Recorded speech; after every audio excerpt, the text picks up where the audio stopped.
In the misty shadows of Mount Kilimanjaro, where ancient forests whisper secrets to the wind, a sound pierced through the dawn's silence. It wasn't the familiar call of birds or the rustle of leaves, but something different, something that made Grace Amara's heart skip a beat. The elderly widow stood frozen on the mountain path, her weathered hands clutching her worn shawl as the strange cry echoed again. What she would discover in the next few moments would change not just her life, but the entire community of Nyota Valley forever. The morning sun painted golden streaks through the mist as Grace made her way along the narrow path that wound between the coffee plantations. Her small figure moved slowly but purposefully, each step careful on the damp earth. The sound came. Again, closer this time, more distinct. A cry that seemed to carry both fear and hope in its trembling notes. Grace paused, her dark eyes scanning the undergrowth beside the path. Then she saw it, a flash of white against the deep green of the forest floor. There, beneath a towering sacred fig tree, lay a sight that made Grace catch her breath. Baby Baboon, its fur as pale as morning frost, trembled in the shadows. But this was no ordinary baboon. Its fur was completely white, its eyes a shade of amber that seemed to glow in the dim light. The creature was alone, separated from its troop, and something about its helpless gaze spoke directly to Grace's heart. Her life in Nyota Valley had been marked by solitude since losing her husband 5 years ago. Their coffee plantation, once vibrant with life and laughter, had grown quiet. The small house at the edge of the village stood as a testament to better days, its walls holding memories of a family now gone. Grace had learned to find peace in her solitude, tending to her small coffee plot and weaving baskets to sell at the weekly market. But the loneliness never truly left. It just became a familiar companion. As she knelt beside the baby baboon, Grace felt something stir in her heart, a feeling she thought had long since faded. The creature's eyes met hers, and in that moment, a connection formed that transcended the boundaries between human and animal. "You're alone too, aren't you, little one?" she whispered, her voice gentle as the morning breeze. The baboon's trembling slowly subsided as it watched her with those remarkable amber eyes. Grace knew the risks of interfering with wild animals, but something about this moment felt different, destined even. With careful movements, she removed her shawl and gently wrapped it around the small creature. "I'll call you Zuri," she said softly, "because you are beautiful." The baby baboon didn't resist as she lifted it into her arms, its tiny fingers curling around the fabric of her dress. The walk home was different that morning. The familiar path seemed charged with new purpose, and the weight in her arms felt like more than just a rescued animal. It felt like hope. Grace couldn't have known then that this moment would mark the beginning of an extraordinary journey, one that would challenge everything her community believed about the boundaries between humans and animals, about love and about the power of unexpected connections. As the sun climbed higher over Mount Kilimanjaro, casting long shadows across the coffee plantations of Nyota Valley, Grace carried her precious bundle home. The mist began to lift, revealing the scattered houses of the village in the distance, and the ancient sacred fig tree that stood guard over her small property. She couldn't help but wonder what changes this strange and beautiful creature would bring to her quiet life. What happened in the months and years that followed would become the stuff of legend in Nyota Valley. The story of Grace and Zuri would travel far beyond the mountain slopes, touching hearts and challenging minds. But most importantly, it would teach an entire community about the true meaning of family, acceptance, and the extraordinary bonds that can form when we open our hearts to the unexpected. If you're touched by stories of unlikely friendships and the power of compassion, make sure to hit that subscribe button and notification bell. You won't want to miss our next incredible tale of love and connection that transcends all boundaries. Share this video with someone who needs a reminder that family comes in all forms and that love knows no limits. Remember, every week we bring you remarkable true stories that will warm your heart and restore your faith in the extraordinary connections possible in our world. Dawn broke over Nyota Valley, painting the slopes of Kilimanjaro in shades of amber and rose. The morning mist curled around Grace's modest home, where inside a new chapter of life was unfolding. The small white baboon, Zuri, had spent his first night curled in a basket lined with soft cloths, placed carefully near the warmth of the cooking hearth. Grace woke early, her aged bones aching with familiar stiffness, but her heart lighter than it had been in years. The sound of soft breathing from the basket brought a smile to her weathered face. The morning routine that had once been solitary now had a curious observer. As Grace kindled the morning fire, Zuri watched with intelligent amber eyes, his tiny white fingers gripping the edge of his basket. When she prepared her morning tea, the baby baboon mimicked her movements, reaching out as if to grasp an invisible gup. Grace couldn't help but laugh, a sound that startled them both, for it had been so long since laughter had echoed within these walls. In those first weeks, Grace discovered that raising a baby baboon required more patience and creativity than she had imagined. Zuri needed to be fed frequently, and Grace experimented with different fruits from her small garden, watching carefully to see which ones he preferred. The coffee plantation's ripe cherries became his favorite treat, and he would carefully select only the brightest red ones, turning them over in his small hands before eating.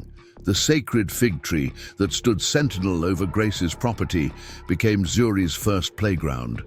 At first, he would only venture a few feet from Grace's side, but as his confidence grew, so did his adventures. He learned to climb by watching the wild monkeys that occasionally visited the tree, though his attempts were far more cautious than theirs.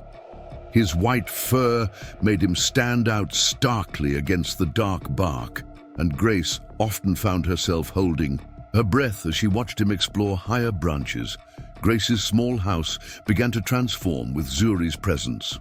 Ropes appeared, strung between rafters, allowing him to swing and play safely indoors during the frequent mountain rains. The windowsills accumulated collections of interesting stones and seed pods that Zuri would bring home, presenting them to Grace like precious gifts. Each one was carefully arranged and kept, becoming a testament to their growing bond. The coffee plantation work changed too. What had once been a lonely task became an adventure shared.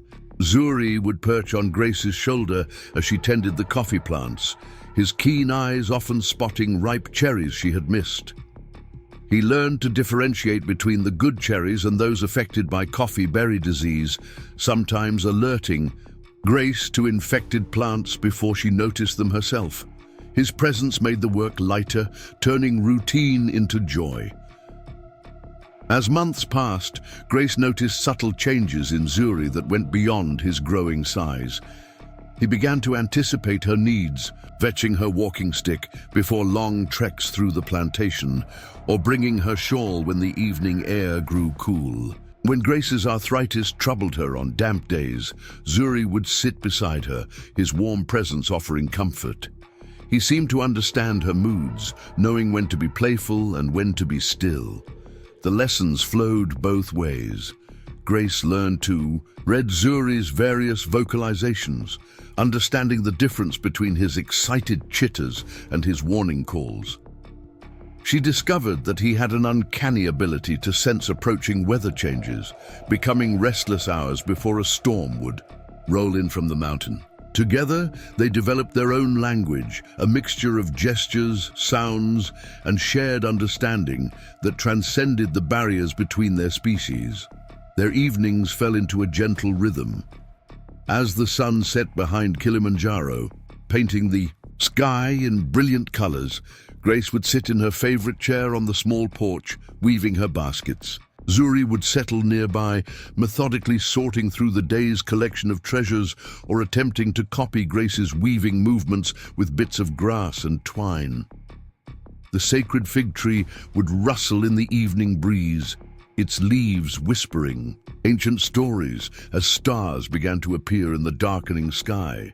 Sometimes, in these quiet moments, Grace would talk to Zuri about her past. She told him about her late husband, Thomas, and how they had built this home together, about their dreams for the coffee plantation, and about the children they had never been blessed with.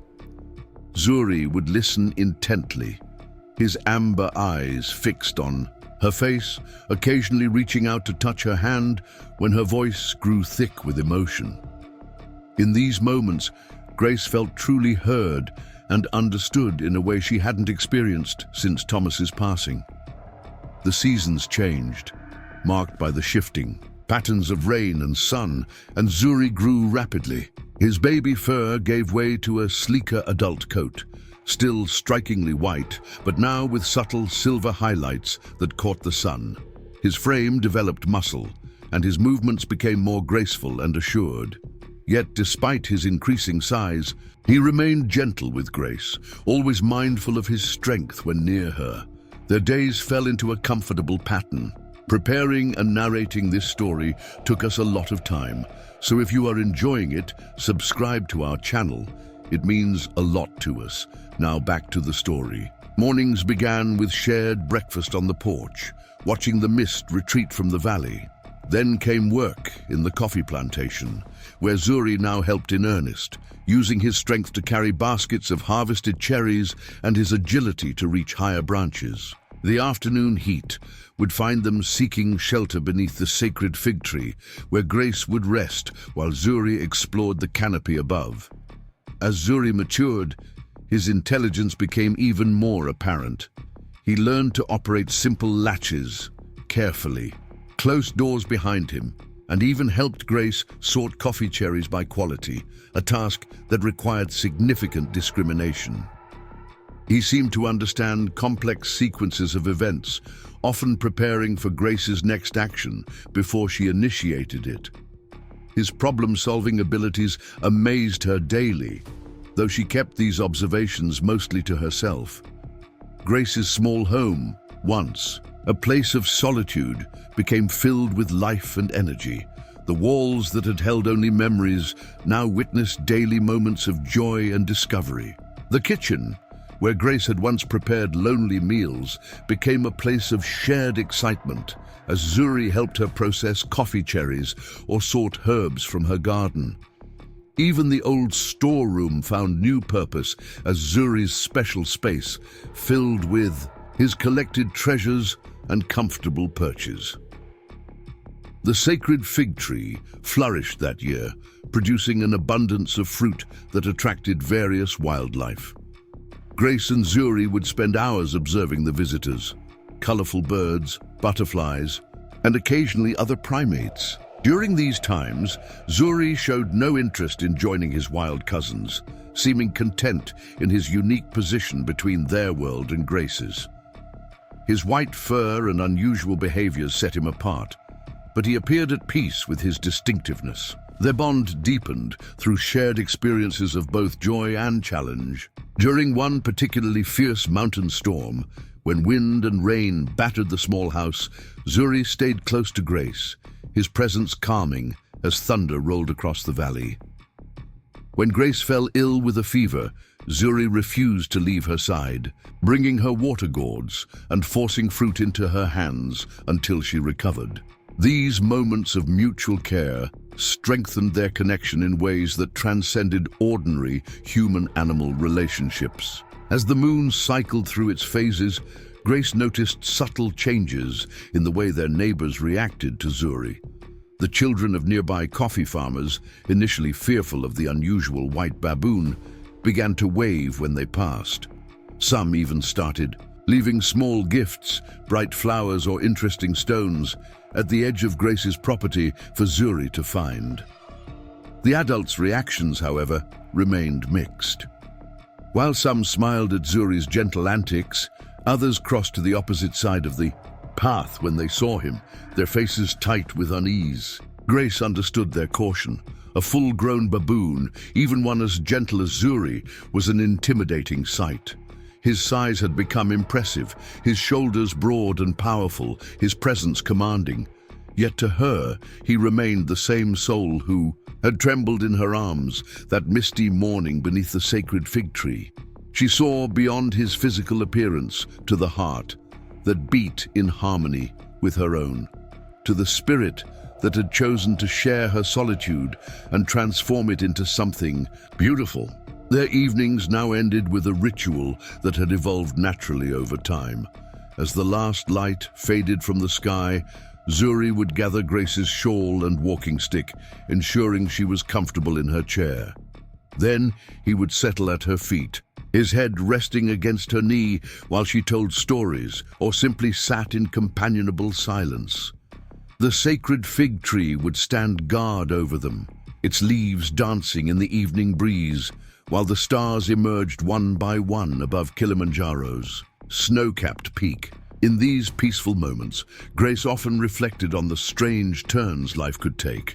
She had thought her days of nurturing and being needed were behind her, that solitude would be her constant companion until the end. Instead, fate had brought her Zuri, turning her quiet existence into an adventure of discovery and deep connection. Through him, she had found a new purpose, a new way of seeing the world, and a love that defied explanation. What Grace couldn't know, as she sat contentedly with Zuri in the gathering dusk, was that their greatest challenges and most profound impacts still lay ahead. The peace they had found together would soon be tested in ways neither could anticipate, and their extraordinary bond would become a catalyst for change that would ripple through the entire community of Nyota Valley. But for now, they simply existed in the harmony they had created, two souls who had found in each other exactly what they needed most. The weekly market day in Nyota Valley traditionally brought the community together, filling the air with the aroma of fresh coffee and the sound of friendly haggling.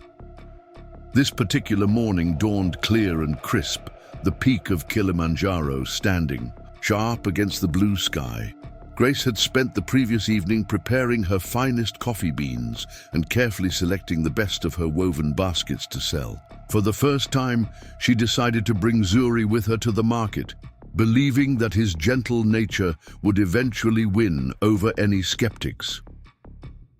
The morning light caught Zuri's white fur as they walked down the mountain path, making him seem to glow against the dark coffee plants. His presence beside Grace was protective yet gentle, his powerful frame moving with surprising grace. He carried a basket of coffee beans effortlessly in one hand, occasionally reaching out to steady Grace with the other as they navigated the uneven terrain. The sound of the market grew louder as they approached, the usual bustling atmosphere suddenly quieting as heads turned to watch their arrival. Mary Kiprop, who had known Grace since they were young girls, was the first to react. Her hands froze in the act of arranging mangoes at her stall, her eyes widening at the sight of Zuri. The baboon's size had become truly impressive, his shoulders broad and muscular, his height when standing nearly matching Grace's own. But it was his intelligence that truly startled people. The way he carefully set down the basket of coffee beans, the gentle manner in which he helped Grace arrange her goods, his obvious understanding of human gestures and words, it all seemed to defy the natural order of things. Whispers began to ripple through the market like wind through grass. "It's not right," someone murmured, their voice carrying in the unusually quiet space. A beast that size, acting like a person. Children who had been playing between the stalls were quickly pulled away by worried parents, though some of the braver ones continued to peek around corners, fascinated by the unusual sight. The normal market day chatter resumed, but now it carried an undercurrent of unease. Elder Joseph, respected throughout Nyota Valley for his wisdom, watched the scene unfold from his usual place beneath the market's largest shade tree. His weathered face remained carefully neutral, though his eyes missed nothing. He observed how Zuri helped Grace set up her stall, noting the baboon's careful movements and obvious devotion to the elderly widow. But he also saw the fear in his people's eyes, the way they gave Grace's stall a wide berth, the manner in which mothers clutched their children closer when Zuri moved. The morning progressed with an unusual tension. Regular customers who had bought Grace's coffee and baskets for years now found excuses to shop elsewhere. The space around her stall remained conspicuously empty, save for Zuri's protective presence. Grace maintained her dignity, arranging and rearranging her goods with trembling hands, while Zuri sat quietly beside her, his intelligent amber eyes taking in everything. A group of village elders gathered near Elder Joseph's tree, their hushed conversation punctuated by concerned glances toward Grace's stall. "The beast is too large," one argued. "It's unnatural for a baboon to behave this way," another added. "What if it turns violent? Who will be responsible then?" The concerns mounted like gathering storm clouds, dark with the weight of fear and suspicion. The tension finally broke when young Thomas, the coffee cooperative manager's son, approached Grace's stall. The boy had always been different, quieter than his peers, more thoughtful. While others saw a dangerous beast, Thomas saw something else in Zuri's eyes. He walked directly to the stall, ignoring his mother's frightened call to come back. Zuri watched the boy approach, his head tilted slightly in curiosity. Thomas stopped before the stall, looking up at Zuri with open wonder. "May I?" he asked Grace, pointing to one of her baskets. Grace nodded, her throat tight with emotion at this simple act of acceptance. Zuri, sensing the importance of the moment, remained perfectly still as Thomas examined the basket. The boy then did something unexpected. He held the basket out too, Zuri asking without words for the baboon's opinion. Zuri gently took the basket, turning it over in his large hands with obvious care. He traced the intricate weave pattern with one finger, then handed it back to Thomas with what could only be described as a smile. The boy's face lit up with delight, and for a moment, the market seemed to hold its breath. Here was proof of something extraordinary, not just intelligence, but genuine understanding and gentleness in a creature many had already judged as dangerous. But the moment's magic was quickly broken. Thomas's mother rushed forward, snatching her son away from the stall. "Have you lost your mind?" she scolded, her voice shaking with fear and anger. "That thing could have killed you." The basket fell to the ground in the commotion, its carefully woven strands coming loose upon impact. Zuri made a soft sound of distress, reaching for the fallen basket, but his movement caused several nearby women to scream. The market erupted into chaos. People began backing away, some grabbing their goods, others calling for their children. Zuri, confused and distressed by the reaction, moved closer to Grace, his protective instincts taking over. This only caused more panic as his size became even more apparent when he stood at his full height. "Get that monster out of here," someone shouted. "It's not safe," another voice added to the growing chorus of fear. Elder Joseph finally stepped forward, his presence commanding immediate attention. "Grace," he said softly, his voice carrying despite its gentleness, "perhaps it would be best if you and your companion returned home for today." His eyes held sympathy, but also resignation. The message was clear. Zuri's presence was too disruptive, too frightening for the community to accept. Grace stood straight despite her age, her dignity intact even as her heart ached. She began packing her unsold goods with shaking hands, while Zuri helped with careful, deliberate movements that seemed designed to appear as unthreatening as possible. The baboon's intelligence was never more evident than in these moments, as he clearly understood the need to appear calm and controlled despite the fear and hostility directed at him. The walk home was heavy with unspoken sorrow. The morning's bright promise had turned to bitter disappointment, and Grace could feel Zuri's sadness matching her own. The baboon walked closer to her than usual, occasionally making soft sounds of comfort when her steps faltered. The sacred fig tree came into view, its familiar presence offering little solace against the weight of rejection they had experienced. That evening, as they sat beneath the sacred fig tree, watching the sun set behind Kilimanjaro, Grace tried to make sense of what had happened. She observed Zuri as he carefully repaired the damaged basket, his large fingers surprisingly dexterous as he rewove the loose strands. His gentleness, his intelligence, his obvious capacity for love. How could people not see these qualities beyond his intimidating size? The night drew in around them, bringing with it the distant sounds of the village preparing for evening. Cooking fires sent columns of smoke into the darkening sky, and the voices of children being called home echoed across the coffee plantations. Grace and Zuri remained beneath their tree, two souls united in their difference from the world around them. The rejected basket lay perfectly repaired between them, a testament to Zuri's gentle nature and careful skill. As stars began to appear above the mountain's snow-capped peak, Grace made a decision. They would not return to the market, at least not for now. But neither would they hide away in shame. Their life together had value and beauty, regardless of whether others could see it. She reached out to stroke Zuri's white fur, now silvered, in the starlight, and felt his answering touch on her hand, gentle, understanding, full of love. What Grace couldn't know then was that the market day's events had set larger forces in motion. The story of the giant white baboon spread beyond Nyota Valley, drawing attention they had never sought. Their peaceful life was about to face challenges that would test not only their bond, but also the community's capacity for understanding and acceptance. The sacred fig tree stood sentinel over them as they sat together in the gathering darkness, its ancient branches seeming to offer protection against whatever changes lay ahead. Somewhere in the village, young Thomas lay awake in his bed, thinking about what he had seen in Zuri's eyes.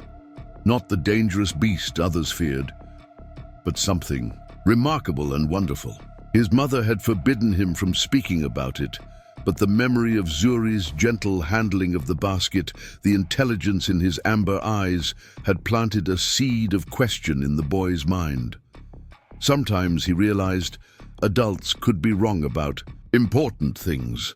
The moon rose over Kilimanjaro, casting long shadows across the coffee plantations. In Grace's small house, Zuri arranged her shawl around her shoulders with his usual care before settling beside her chair. Tomorrow would bring new challenges, but for now they had each other and the peace of their shared understanding. The sacred fig tree's leaves whispered in the night breeze, telling stories of acceptance and rejection, of fear and love, of the eternal dance between the familiar and the extraordinary. Morning came to Nyota Valley with an unexpected chill, the first breath of winter whispering down from Kilimanjaro's snow-capped peak. Grace awakened to find frost patterns decorating her window panes, delicate white traceries that reminded her of Zuri's fur in moonlight. The giant baboon had already kindled the morning fire, his understanding of human comfort growing more remarkable. With each passing day, the coffee plantation stood quiet in the early light, rows of plants stretching toward the mountain like worshippers before an altar. Grace wrapped her shawl tighter as she stepped outside, feeling the bite of the mountain air through the worn fabric. Zuri appeared at her side, carrying a basket for the morning's harvest. His size had become truly magnificent, his shoulders broad and powerful, yet his movements retained a grace that belied his massive frame. Their morning routine had evolved into a dance of mutual understanding. As Grace checked the coffee cherries for ripeness, Zuri worked several rows ahead, his keen eyes and gentle hands selecting only the perfect fruit. He had learned to spot the early signs of coffee berry disease before even Grace could notice them, saving countless plants through early intervention. The sound of approaching footsteps broke their peaceful rhythm.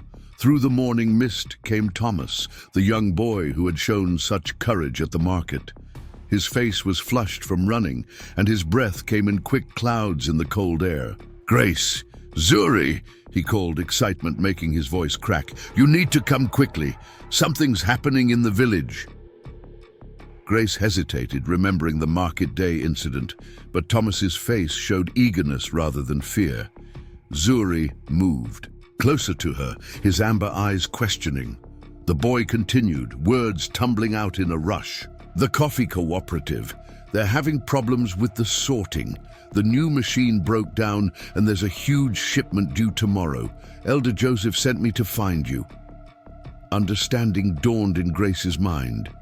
The coffee cooperative was the heart of Nyota Valley's economy, the lifeblood of their community. A delayed shipment could mean financial disaster for many families. She looked at Zuri, seeing in his intelligent eyes that he too grasped the situation's urgency. "Lead the way, Thomas," she said softly. The walk to the village cooperative took them past familiar houses and gardens, each step drawing curious, eyes to windows and doorways. Zuri walked with measured dignity, his white fur gleaming in the morning sun, his presence both magnificent and intentionally unthreatening. Thomas chattered as they walked, explaining how the sorting machine had jammed during the night shift, leaving mounds of coffee cherries unsorted and at risk of spoiling. The cooperative building came into view, a long, low structure of wood and corrugated metal that housed the heart of their community's coffee production. Outside, a crowd had gathered, their worried voices creating a hum of anxiety. Elder Joseph stood at the entrance, his weathered face creased with concern. When he saw Grace and Zuri approaching, something like hope flickered in his eyes. "Grace," he called, stepping forward to meet them. "Thank you for coming." His eyes moved to Zuri, measuring, considering. "We've heard stories about your companion's abilities."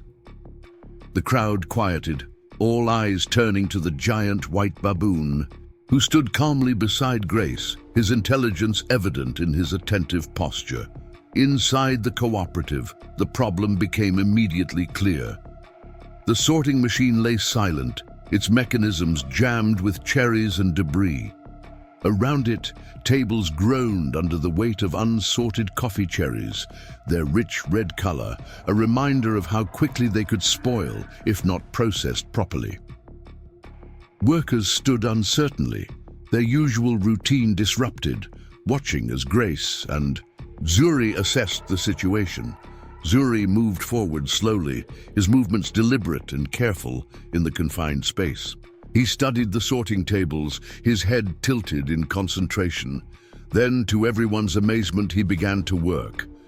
His large hands moved with incredible dexterity, sorting cherries with a speed and accuracy that seemed impossible. He separated the ripe from the unripe, identified those affected by disease, and organized them into neat piles faster than any human sorter. The cooperative workers watched in stunned silence as Zuri established his own system, using different tables for different grades of cherry.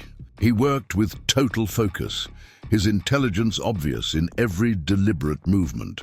Gradually, the workers began to join him, following his lead, learning from his method. The atmosphere in the building shifted from anxiety to amazement, then to something like acceptance. Hours passed as they worked together. Zuri never slowed, never tired, his dedication obvious to all who watched. Grace moved among the workers, offering guidance where needed, but mostly watching with quiet pride, as her extraordinary companion proved his worth to the community in the most practical way possible. By mid-afternoon, the crisis had been averted. The sorted cherries were being processed, the shipment deadline would be met, and something fundamental had shifted in the way the village viewed Zuri. Elder Joseph gathered the workers together, his voice carrying the weight of authority and wisdom. "Today," he said, "we have witnessed something remarkable. Not just the saving of our shipment, but the truth about intelligence, about capability, about the bonds that can form between the most unlikely of companions." The workers nodded, many of them looking at Zuri with new respect. They had worked alongside him, seen his gentleness, his intelligence, his willingness to help. Fear had given way to amazement, then to acceptance, and finally to appreciation. One of the older workers stepped forward, his calloused hands twisting his cap nervously. "The way he sorted the cherries," he said softly. "He knew things about coffee I've spent years learning. He's not just strong, he's wise."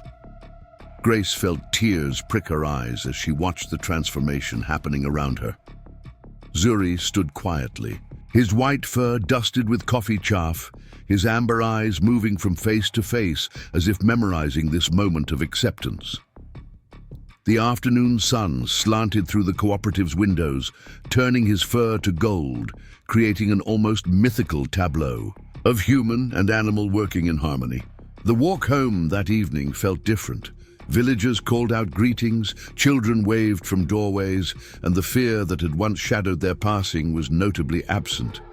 Zuri walked with his usual grace, but there was a new confidence in his bearing, a sense of belonging that hadn't been there before. Under the sacred fig tree, as the sun set behind Kilimanjaro, Grace watched Zuri carefully cleaning his fur, removing the day's coffee dust with meticulous care. The evening breeze carried the scent of ripening coffee cherries and wood smoke from distant cooking fires. In the village, voices raised in evening song, the sound carrying across the plantation like a blessing. Grace thought about how life could change in unexpected ways, how acceptance could come from the most practical of demonstrations. Zuri had shown his worth not through words or explanations, but through actions, through helping, through understanding, through using his unique abilities for the good of all. The sacred fig tree's leaves whispered overhead, telling ancient stories of wisdom found in unexpected places.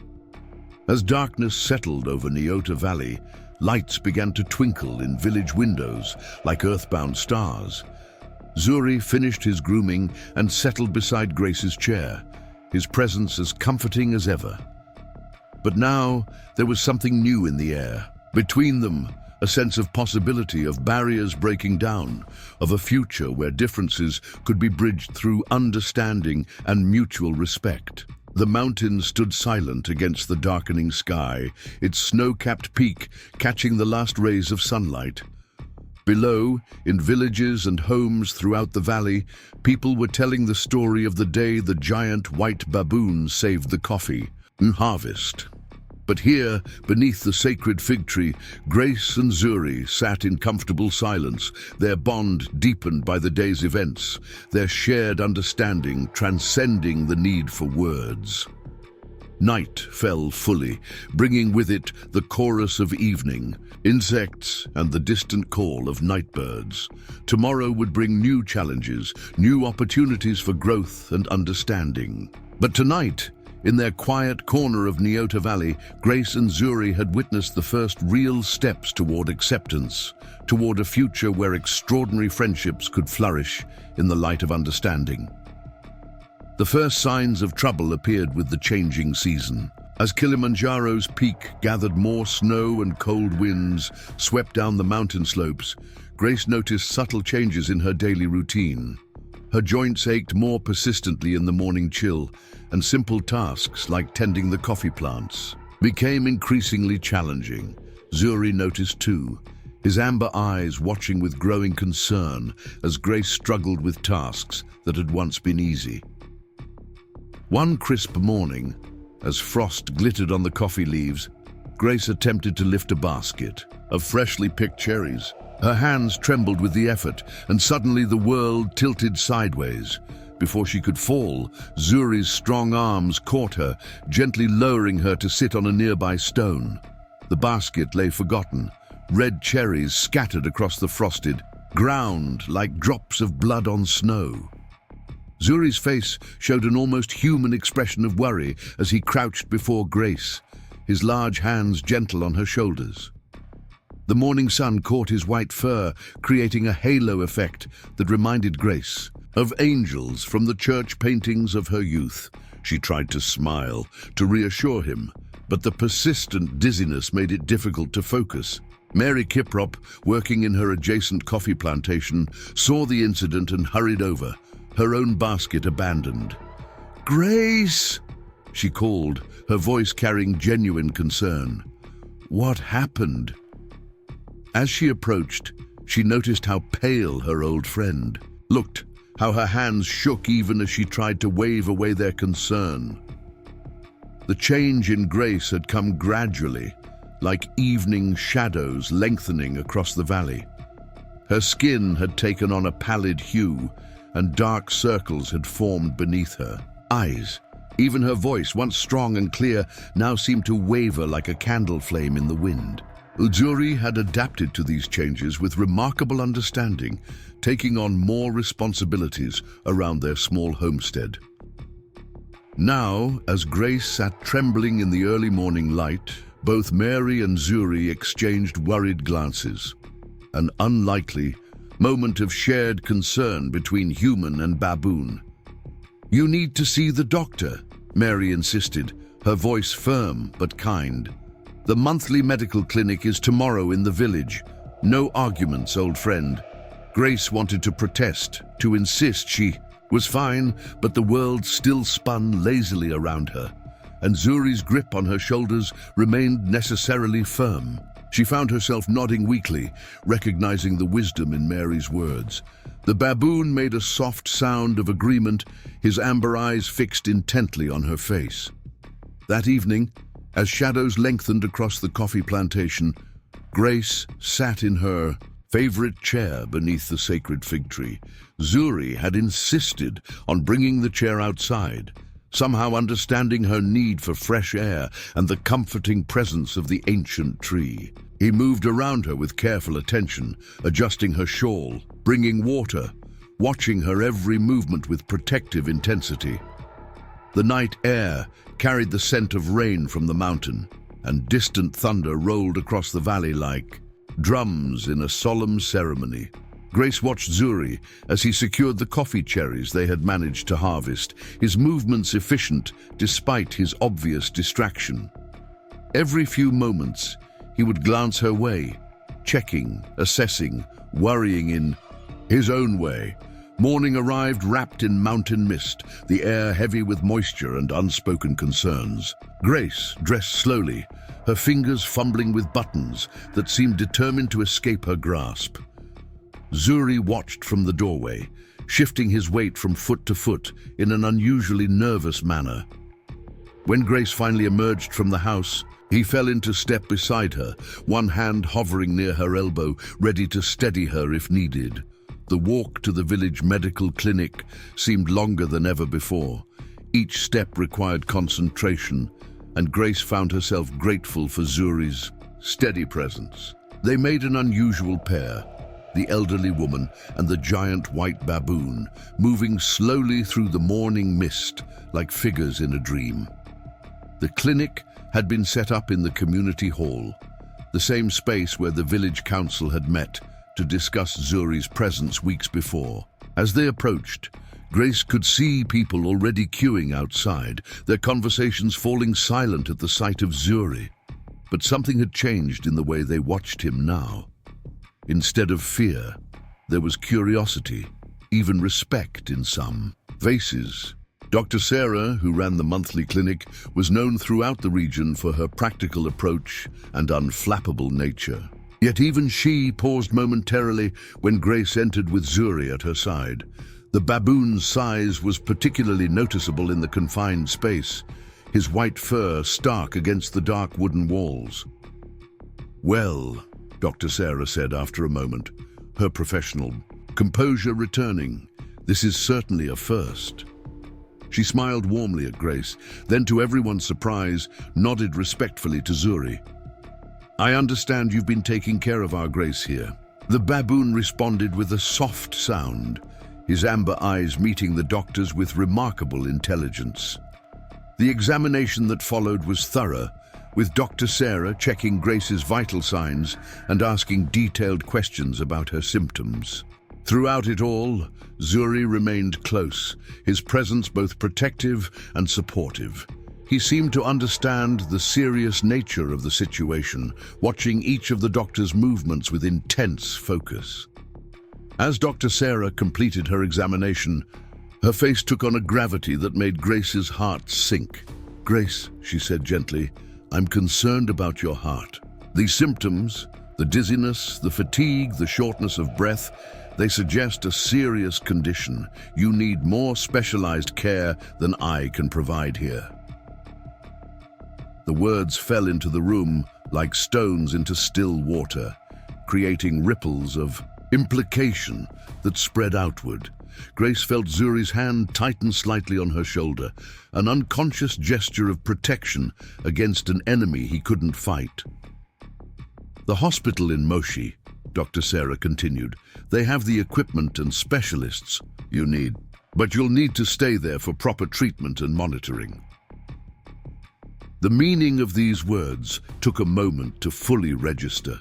The hospital was in the city, hours away from Nyota Valley, away from her home, her coffee plantation, her community, away from Zuri.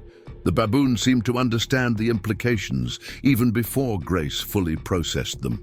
He made a soft, distressed sound, moving closer to her side. "How long?" Grace asked, her voice barely above a whisper.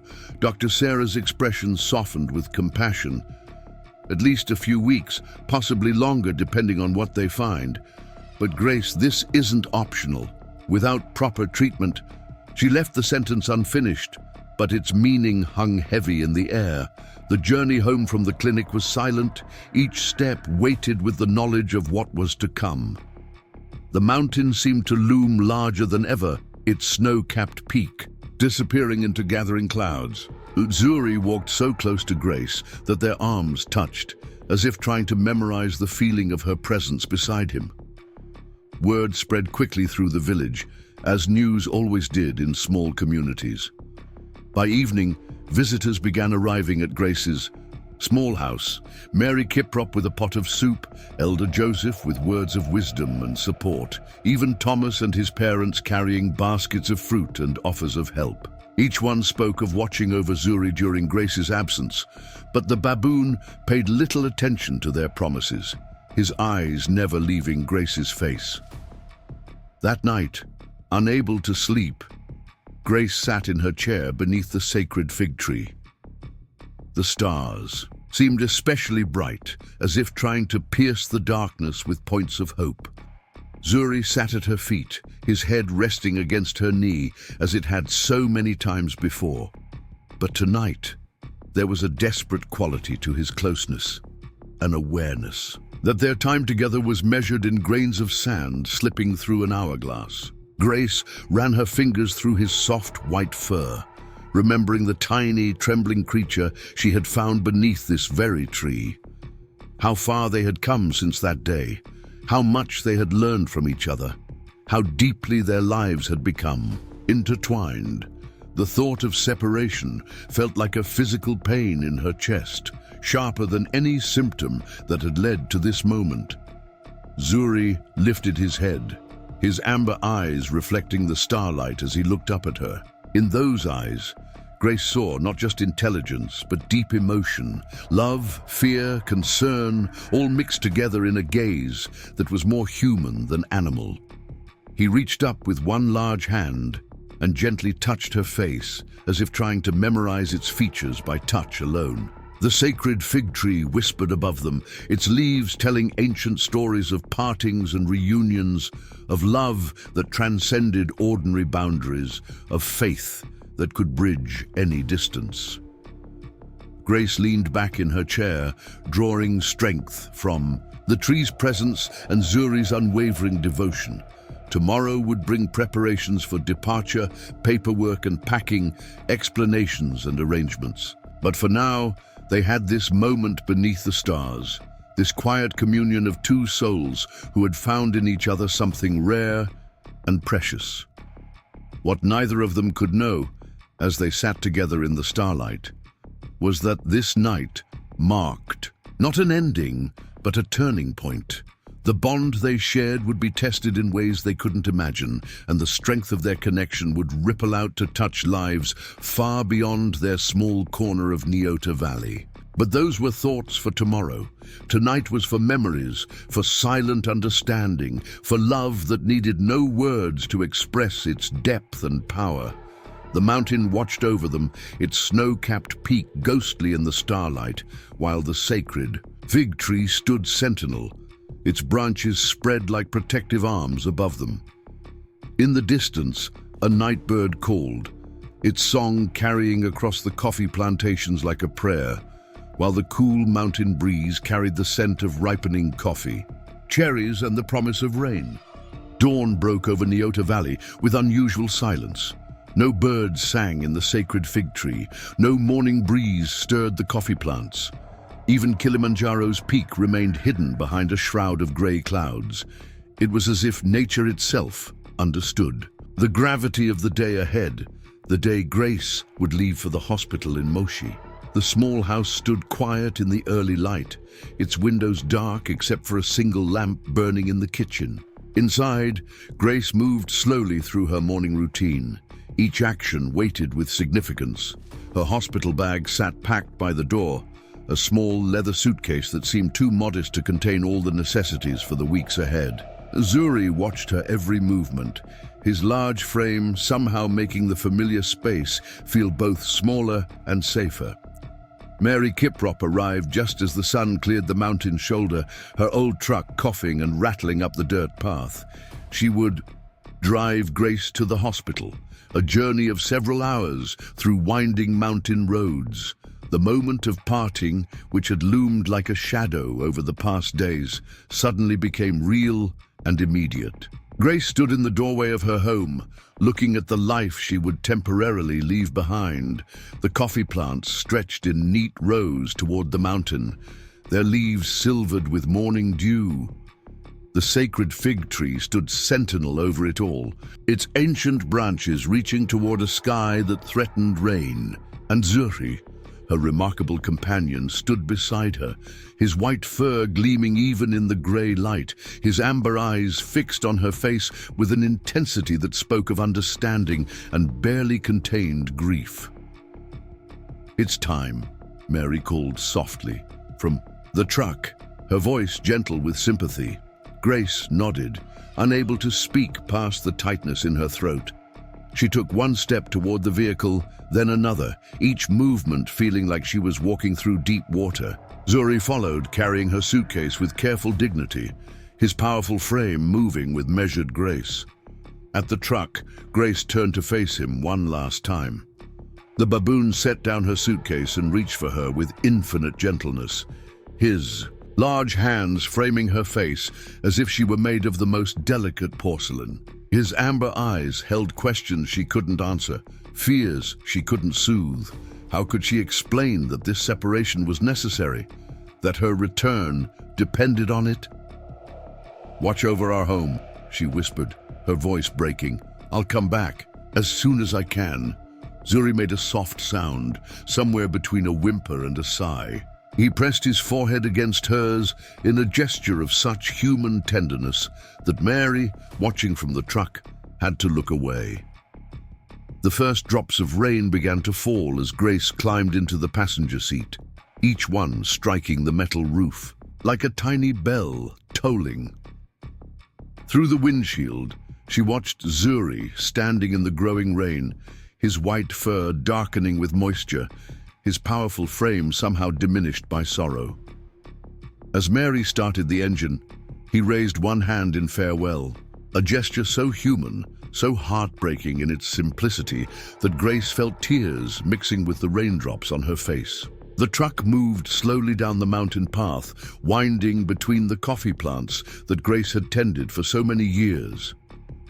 In the rearview mirror, Zuri's figure grew smaller but remained visible, standing in the rain until they turned a bend and the view of home disappeared. Grace pressed her hand against the cold glass of the window, feeling the distance growing with each turn of the wheels. The journey to Moshi passed in a blur of rain-washed landscapes and quiet thoughts. Mary tried to maintain cheerful conversation, speaking of village news and plans for watching over Grace's property, but eventually fell silent, recognizing her friend's need for quiet contemplation. The mountain roads twisted through forests and small villages, each mile carrying them further from Nyota Valley and the extraordinary bond that had transformed Grace's life. At the hospital, a sprawling complex of modern buildings that seemed out of place against the backdrop of ancient mountains, Mary helped Grace check in. The procedures and paperwork provided a temporary distraction from the ache of separation. But as evening approached and Mary prepared to leave, reality settled heavily around Grace's shoulders. "He'll be fine," Mary assured her, squeezing her hand. "The whole village will look after him. Even Elder Joseph has promised to visit daily." Grace nodded, grateful for the support, but knowing that no amount of care could fully ease Zuri's confusion and loneliness. As Mary's footsteps faded down the hospital corridor, Grace turned to the window of her small room, looking north toward the distant shadow of Kilimanjaro, somewhere beyond which lay home. Back in Nyota Valley, as darkness fell and rain continued to pour, Zuri remained outdoors. The sacred fig tree provided little shelter from the deluge, but he seemed indifferent to the weather. His amber eyes remained fixed on the road where Grace had disappeared, his powerful frame motionless except for the slight rise and fall of his breathing. Elder Joseph, true to his word, arrived at Grace's property as evening deepened. He found Zuri still standing in the rain, a white sentinel against the gathering night. The old man approached slowly, respect in every movement. "She will return," he said softly, his voice barely audible above the rain. "But you must care for yourself so you can care for her when she does." The baboon turned to look at him, rainwater streaming from his fur. In his eyes, Elder Joseph saw not just intelligence but deep emotion, grief, loneliness, and something that looked remarkably like faith. Slowly, with infinite weariness, Zuri moved toward the house. The elder watched as he secured the windows against the storm, checked that Grace's precious coffee samples were protected, and finally settled on the porch, his gaze never leaving the mountain road. Days began to pass, each one marked by subtle changes in the rhythm of life in Nyota Valley. Every morning, Zuri would rise before dawn to tend the coffee plants, working with the same careful attention he had shown when Grace was present. The villagers who had promised to help found themselves instead watching in amazement as the giant white baboon maintained the plantation with remarkable skill and dedication. Thomas, the young boy who had first seen beyond fear to Zuri's true nature, began spending his afternoons at the property. He would sit quietly on the porch, sometimes reading aloud from his school books, other times simply keeping the baboon company. Zuri seemed to appreciate the boy's presence, occasionally helping him with his homework by pointing out answers in his textbooks with surprising accuracy. The sacred fig tree became a gathering place for those who wished to support Zuri during Grace's absence. Mary Kiprop would bring news from her hospital visits. Elder Joseph would sit in contemplative silence, sharing wisdom through presence rather than words. Even Thomas's mother, who had once pulled her son away in fear, now brought occasional meals, watching with softening eyes as Zuri carefully set them aside, eating only when necessary. In the hospital, Grace focused on healing, drawing strength from the daily updates about Zuri's dedication to their home. Her room gradually filled with small gifts from villagers, drawings from children showing a giant white baboon tending, coffee plants, pressed leaves from the sacred fig tree, even a perfectly ripe coffee cherry that Zuri had carefully selected and sent with Mary. The doctors spoke of progress, of treatments taking effect, of a heart growing stronger. But they also spoke of time, weeks stretching into months, recovery requiring patience and careful monitoring. Grace listened to their words while holding the coffee cherry from home, its perfect ripeness a testament to Zuri's unwavering care and attention. As autumn deepened toward winter, the sacred fig tree began to shed its leaves, carpeting the ground beneath with gold. Zuri gathered them carefully each morning, creating neat piles that he would later use to mulch the coffee plants, just as he had seen Grace do in seasons past. His size, once a source of fear, now drew admiration from those who watched him work, his strength always tempered by gentleness, his intelligence directed toward preservation and care. The village children began leaving small treasures for him, bright flowers, interesting stones, occasionally a piece of fruit. Zuri would acknowledge each gift with careful attention, adding them to a growing collection on the porch. These offerings became a tangible symbol of the community's changing attitude, fear transforming into respect and even affection. One evening, as the sun set behind Kilimanjaro and the first stars appeared above the mountain, Elder Joseph found Zuri sitting beneath the sacred fig tree, carefully examining one of Grace's old gardening tools. The baboon's huge hands cradled the worn implement with surprising delicacy, his amber eyes focused on some distant memory or thought. "She's growing stronger," the elder said quietly, settling onto the old wooden bench. "Mary brings good news from the hospital." Zuri turned to look at him, and in that moment, Elder Joseph saw something that moved him deeply, not just intelligence or emotion, but a profound capacity for hope. The baboon carefully set aside the gardening tool and reached for a small object. Near his feet, a perfectly ripe coffee cherry, its color deep and rich in the fading light. "Ah," Elder Joseph smiled, understanding the gesture. "You're saving the best of the harvest for her return." Zuri's gentle rumble of confirmation carried on the evening breeze, mixing with the whisper of leaves above them. The sacred fig tree stood silent, witness to this moment of shared understanding between elder and baboon, its ancient presence a reminder that some bonds transcend all ordinary boundaries. As night settled fully over Nyota Valley, lights began to twinkle in village windows like earthbound stars.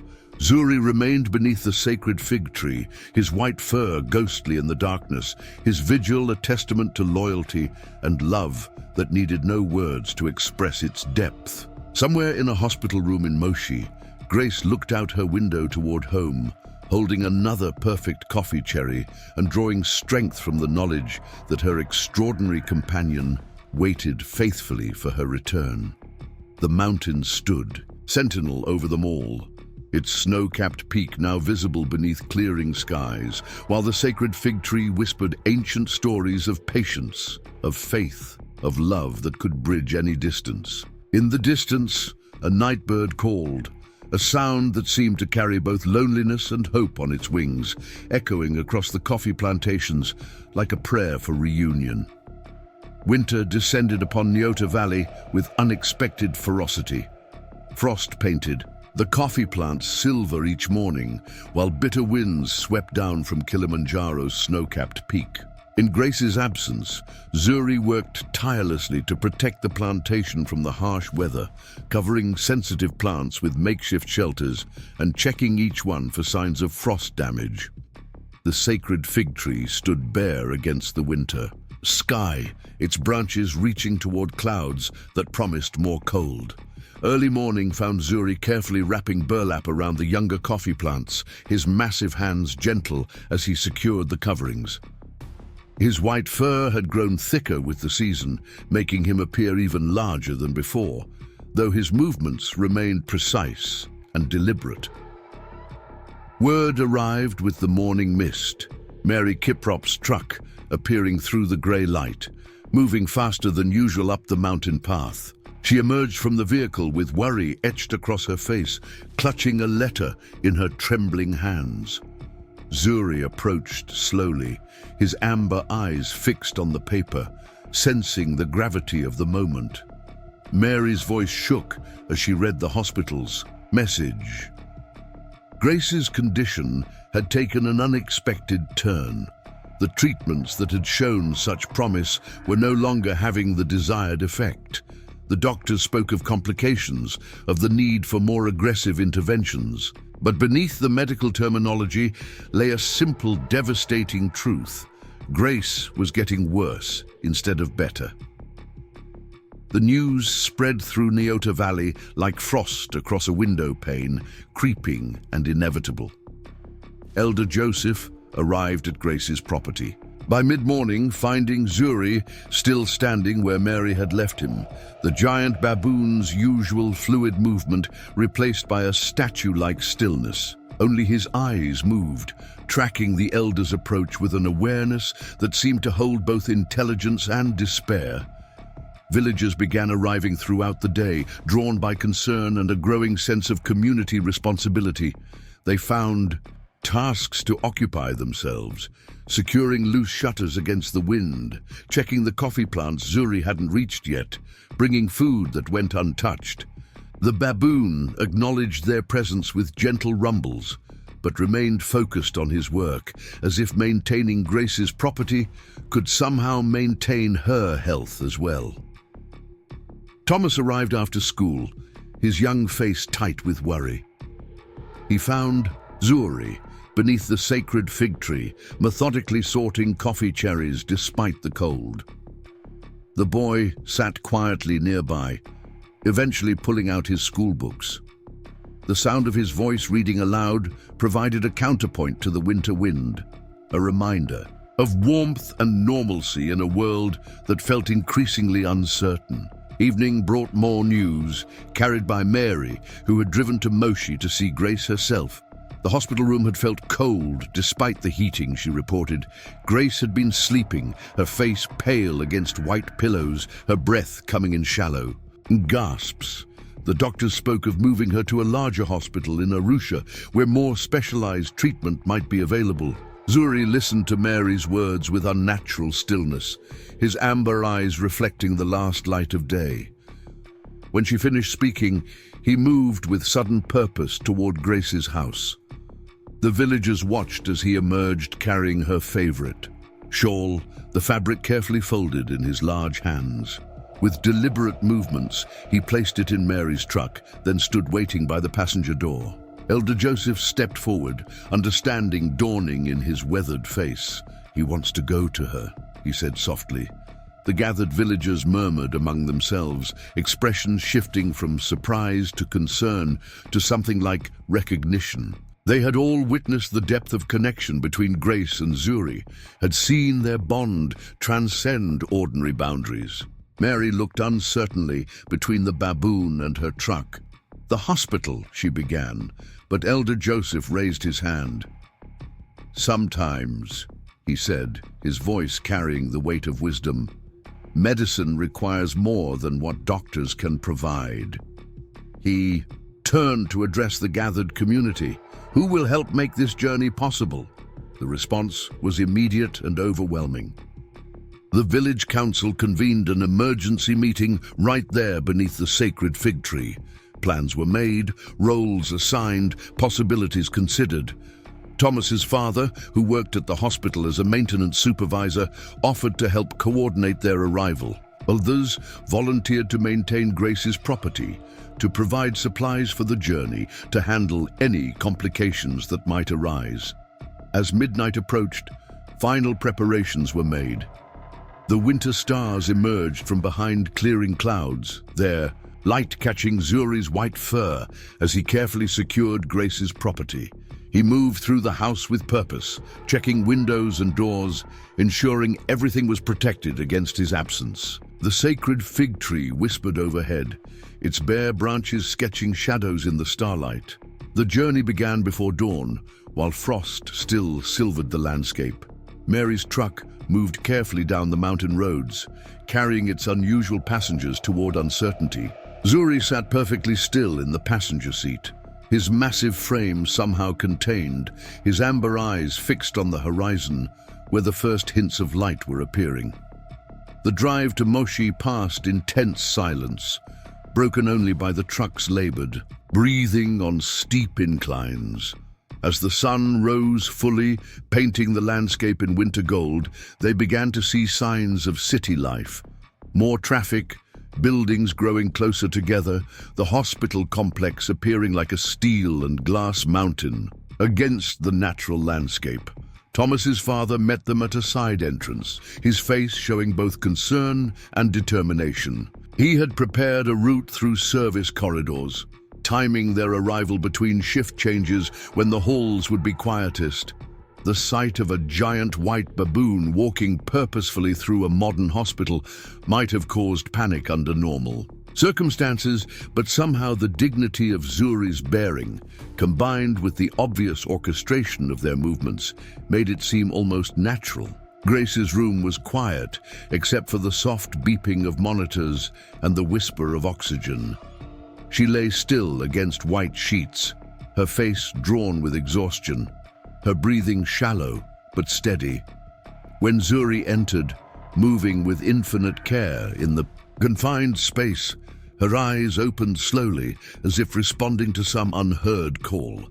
The moment of reunion transcended all ordinary expectations. Zuri approached the bed with incredible gentleness, his massive frame seeming to diminish itself to avoid disturbing any of the medical equipment. His large hand reached out with infinite tenderness to touch Grace's face, and those present saw tears begin to roll down her cheeks. "You came," she whispered, her voice barely audible. Zuri made a soft sound, somewhere between a purr and a whimper, as he carefully settled into the chair beside her bed. His amber eyes never left her face, and his hand remained gentle on hers.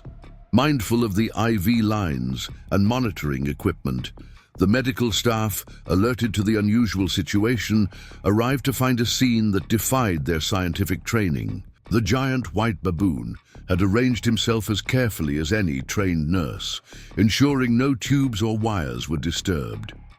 More remarkably, their patient's vital signs had already begun to show improvement. Heart rate stabilizing, blood pressure normalizing, oxygen levels rising. Days passed in a new rhythm. Zuri remained constantly at Grace's bedside, sleeping upright in the chair, accepting food and water only when she insisted. His presence became a source of fascination for the hospital staff, who observed his gentle attention, his obvious intelligence, his deep connection with their patient. Some began to speak of miraculous improvements, of medical readings that defied expectation. The winter sun rose and set beyond the hospital windows, while inside, a different kind of healing took place. Grace's strength began to return, not just through medicine and treatment, but through the unwavering presence of her extraordinary companion. The doctors spoke of unexplainable improvements, of recovery rates that exceeded their projections, of a will to heal that seemed to draw strength from the deepest kind of love. Visitors from Nyota Valley brought news of home, the coffee plants surviving the winter cold, the sacred fig tree beginning to show signs of spring buds, the community maintaining Grace's property with dedication. Each update was received with quiet joy by both Grace and Zuri, their shared love for their mountain home evident in every response. As February drew to a close, the doctors began speaking of discharge plans, of recovery continuing at home under careful monitoring. The winter had begun to loosen its grip on the mountain, and signs of early spring appeared in the hospital garden. Tiny green shoots pushing through frost-hardened earth like hope emerging from despair. Grace sat in her hospital bed, watching Zuri carefully arrange fresh flowers brought by Mary Kiprop. His movements were as gentle as ever, but there was new energy in them now, a sense of purpose renewed. The morning sun caught his white fur, creating a halo effect that reminded her of angels. But more than any divine messenger, he was simply Zuri, her protector, her companion, her miracle. Beyond the hospital windows, Kilimanjaro stood against the sky, its snow-capped peak catching the morning light. Somewhere below, the sacred fig tree waited, its bare branches beginning to swell with spring's promise. The journey home would soon begin, carrying them back to their mountain sanctuary. But something profound had shifted, not just in Grace's health, but in the way the world viewed her extraordinary companion. The winter stars faded into dawn's growing light, while in the hospital room, love continued its quiet work of healing, transcending all ordinary boundaries, defying all common expectations. Zuri's presence remained constant, his devotion unwavering, his gentle spirit a testament to the deepest truth, that sometimes the most powerful medicine comes not in pills or procedures, but in the pure, unconditional love of an extraordinary heart. Early spring painted Moshi's streets with purple jacaranda blossoms as Grace prepared for her journey home. The hospital room, which had become a second sanctuary during her recovery, now stood empty except for a few personal belongings. Zuri moved with practiced efficiency, carefully packing Grace's medications and arranging her things in the small suitcase they had brought so many weeks ago. Dr. Sarah completed her final examination with a mixture of professional detachment and genuine wonder. Grace's recovery had defied medical expectations, though the doctor suspected the giant white baboon's constant presence had played a role science couldn't quite explain. Remember, she cautioned, reviewing the discharge instructions one last time, no strenuous activity for at least 6 weeks, and someone needs to monitor your blood pressure daily. Zuri made a soft sound of acknowledgement, his amber eyes focused intently on the doctor's words. During their hospital stay, he had learned to read the blood pressure monitor with remarkable accuracy, often alerting the nurses to changes before the machines did. The medical staff had grown accustomed to his presence, some even consulting him about Grace's comfort and needs. The drive back to Nyota Valley felt different from their journey down the mountain all those weeks ago. Mary's truck wound through streets where jacaranda petals danced like purple snow, then began climbing toward home. Grace sat in the passenger seat, her strength still fragile but growing, while Zuri maintained his protective vigil from the back, one large hand gently steadying her shoulder on sharp turns. As they gained altitude, the landscape transformed. The urban sprawl of Moshi gave way to smaller settlements, then to the patchwork of coffee plantations that marked the approach to their village. Early spring had touched the mountain slopes with new life, tender green shoots emerging from winter bare branches, wild orchids blooming in protected hollows. The sacred fig tree appeared first, its ancient form standing sentinel over Grace's property. New leaves had begun to unfurl on its branches, tiny spots of green against the bright mountain sky. As Mary's truck approached, figures emerged from behind the tree, villagers gathering to welcome them home. Elder Joseph stood at their head, his weathered face creased in a warm smile. Grace's small house had been transformed during her absence. The community's care was evident in every detail. Fresh paint on the shutters, new curtains at the windows, the garden beds prepared for spring planting. Thomas darted forward as they arrived, eager to show Zuri how well they had maintained. The coffee plantation. The giant Baboon examined each plant with careful attention, his appreciation evident in gentle rumbles of approval. The homecoming gathering evolved into an impromptu celebration beneath the sacred fig tree. Villagers brought food and stories, sharing news of the weeks Grace had missed. Young children who had once feared Zuri now played near his feet, occasionally, offering him bright flowers or interesting stones. The Baboon accepted each gift with grave courtesy, carefully adding them to the collection that had grown in their absence. As evening approached, the gathering slowly dispersed, leaving Grace to settle back into her home. Zuri moved through the familiar spaces with renewed purpose, arranging her medications on the kitchen counter, ensuring her favorite chair was positioned to catch the last warmth of the sun. His movements spoke of deep understanding, not just of her physical needs, but of the comfort found in familiar routines. Spring advanced across Nyota Valley, bringing with it new challenges and adjustments. Grace's strength returned gradually, each day marked by small victories and occasional setbacks. Zuri adapted his role with remarkable intelligence, becoming both caregiver and companion. He learned to measure her medications with precise care, to recognize signs of fatigue before she admitted them herself, to provide support that was protective without being restrictive. The coffee plantation required attention as the new growing season began. Grace would sit in the shade of the sacred fig tree, directing operations, while Zuri and Thomas worked among the plants. The giant baboon's knowledge of coffee cultivation had deepened during her absence. He could identify the earliest signs of disease, understand the subtle variations in soil conditions, gauge the perfect moment for harvest. Word of their extraordinary partnership spread beyond Nyota Valley, drawing occasional visitors. Doctors curious about Grace's remarkable recovery, researchers interested in Zuri's unprecedented intelligence.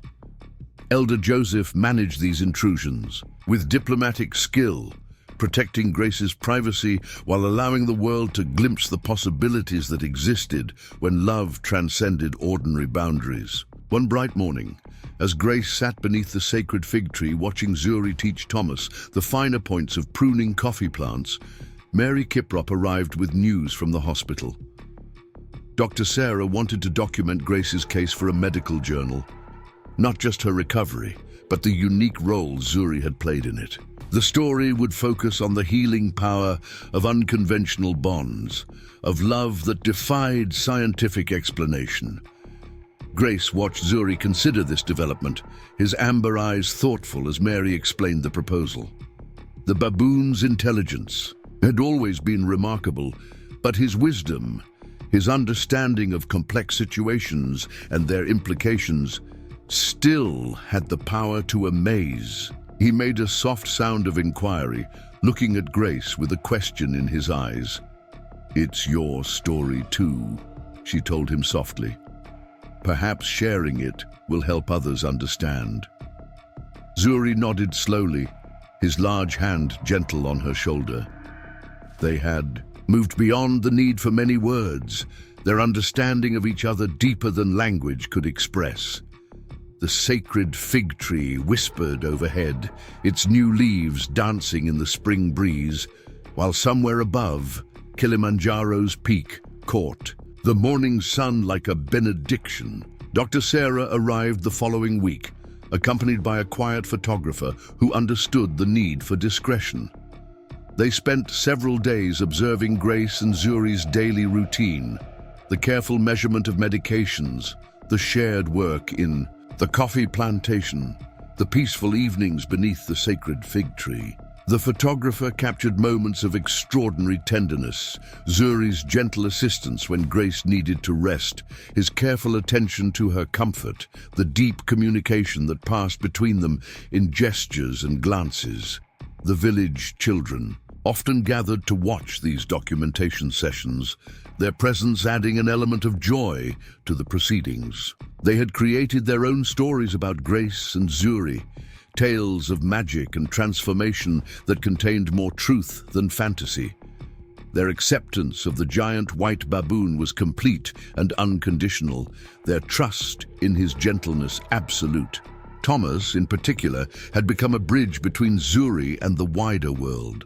The boy's natural empathy and intelligence matched well with the baboon's patient teaching style. Together they maintained the coffee plantation, Zuri demonstrating techniques that combined ancient wisdom with practical innovation. Grace watched their interaction with quiet joy, seeing in it the promise of understanding passing to a new generation. Spring rains came to Nyota Valley, transforming the landscape with explosive growth. The coffee plants flourished under Zuri's care, their glossy leaves reflecting the changing sky. Grace's strength continued to improve, though some days still brought fatigue that required rest and patience. During these times, Zuri would bring her special treats: perfectly ripe coffee cherries, wild berries from the mountain slopes, flowers that spoke of his endless attention to her happiness. The sacred fig tree grew heavy with new leaves, providing shade for the growing number of visitors who came to witness their extraordinary partnership. Elder Joseph managed these interactions with careful wisdom, ensuring that Grace's peace was protected while allowing their story to touch others who needed its message of hope and possibility. One evening, as the sun set behind Kilimanjaro and the first stars appeared in the darkening sky, Grace sat in her favorite chair while Zuri arranged her shawl with familiar care. The mountain air carried the scent of coffee blossoms and wet earth, while somewhere in the distance, a church choir practiced hymns of praise and thanksgiving. The moment felt perfect in its simplicity, a quiet celebration of love that had transcended every boundary, every expectation. Dr. Sarah's article, when it appeared in the medical journal, caused a small sensation in scientific circles. The story of an elderly widow and a giant white baboon, of healing that defied conventional explanation, challenged many assumptions about the nature of intelligence and love. But for Grace and Zuri, life continued in its peaceful rhythm, marked by small daily miracles of understanding and care. The sacred fig tree stood witness to their continuing story, its ancient wisdom expressed in the dance of leaves against the mountain sky. Each day brought its own challenges and joys, its own opportunities for growth and adaptation. Through it all, their bond deepened and evolved, proving that sometimes the most profound truths come not in grand gestures or scientific explanations, but in the quiet moments of shared understanding between two souls who have found in each other exactly what they need. Spring moved towards summer, bringing longer days and warmer winds to Nyota Valley. The coffee plantation thrived under their combined care, Grace's experience guiding Zuri's strength and intelligence. Their partnership had become a symbol of possibility, a reminder that love in its purest form knows no boundaries of species or circumstance. The mountain watched over them, its snow-capped peak a constant presence in their lives, while the sacred fig tree continued its ancient cycle of growth and renewal. In their quiet corner of the world, Grace and Zuri had created something rare and precious, a love that healed, that taught, that transformed not just their own lives, but the lives of all who witnessed it. As night fell over Nyota Valley, bringing with it the chorus of evening insects and the first cool breeze from the mountain, Grace and Zuri sat together beneath their tree. The stars emerged one by one, telling ancient stories of faith and connection, while somewhere in the distance, a nightbird called, its song carrying both blessing and promise on the gentle spring air. Summer arrived in Nyota Valley with unexpected intensity, bringing waves of heat that shimmered above the coffee plantations. The sacred fig tree provided precious shade as Grace and Zuri adapted their routines to accommodate the changing weather. Early mornings and late evenings became their most active times, while the fierce midday sun drove them to seek shelter indoors. An unusual visitor arrived one particularly scorching afternoon. A government official from the wildlife department, his crisp uniform looking out of place among the coffee plants. Elder Joseph accompanied him to Grace's property, their serious expressions suggesting this was more than a casual visit. Zuri, working nearby, paused in his tasks to observe their approach, his amber eyes alert but calm. The official introduced himself as Director Mbeki, his manner professionally courteous but reserved. He carried a folder thick with papers and photographs, some showing Grace and Zuri going about their daily routines, The documentation of their unique situation had attracted attention at higher levels, he explained. Questions were being raised about the legality and safety of their arrangement. Grace sat in her chair beneath the sacred fig tree, listening as Director Mbeki outlined the government's concerns. Zuri stood nearby, his massive frame casting a protective shadow, his intelligence evident in the way he followed the conversation. The director's words carried weight of authority behind them. Regulations about wildlife custody, concerns about public safety, questions about proper containment and control. Elder Joseph spoke in their defense, describing how Zuri had become an integral part of the community, how his presence had enriched their village in countless ways. He told of the baboon's role in saving the coffee harvest, of his gentle interactions with children, of his extraordinary care during Grace's illness. The director listened politely, but remained focused on his regulatory concerns. A small crowd gathered at the edge of the property, drawn by the unusual official presence. Thomas pushed his way forward, his young face tight with worry as he heard snippets of the conversation. The boy had spent countless hours learning from Zuri, developing a bond that transcended ordinary understanding. Now he watched anxiously as adults discussed rules and regulations that seemed to have no room for extraordinary circumstances. Director Mbeki produced more papers, forms that would need to be filled out, permits that would need to be obtained. The process would be complex, he warned, and approval was not guaranteed. Until everything was properly documented and reviewed, changes would need to be made. Zuri's movements would need to be restricted, his interactions with the public limited. Grace felt her heart grow heavy as she listened to these clinical discussions of containment and control. How could they explain that Zuri was not simply a wild animal to be regulated? How could forms and permits capture the depth of understanding that had developed between them? The sacred fig tree whispered overhead, its leaves dancing in the hot afternoon breeze, while Zuri remained perfectly still, his amber eyes fixed on the official's face. The director continued his explanation, describing facilities that specialized in housing exceptional primates, places where Zuri could be properly studied and maintained. His words, though professionally delivered, carried implications that sent a chill through the gathering, despite the summer heat. Grace reached out instinctively, her hand finding Zuri's arm, feeling the strength and gentleness there. Mary Kiprop stepped forward from the crowd, her voice strong with conviction as she described Zuri's role during Grace's hospitalization. She spoke of his understanding of medical equipment, his gentle assistance with medications, his crucial role in Grace's recovery. Other villagers added their own testimonies, stories of intelligence, compassion, and dedication that defied ordinary classification.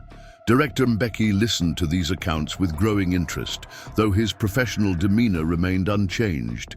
He made careful notes, asked detailed questions, observed Zuri's reactions with trained eyes.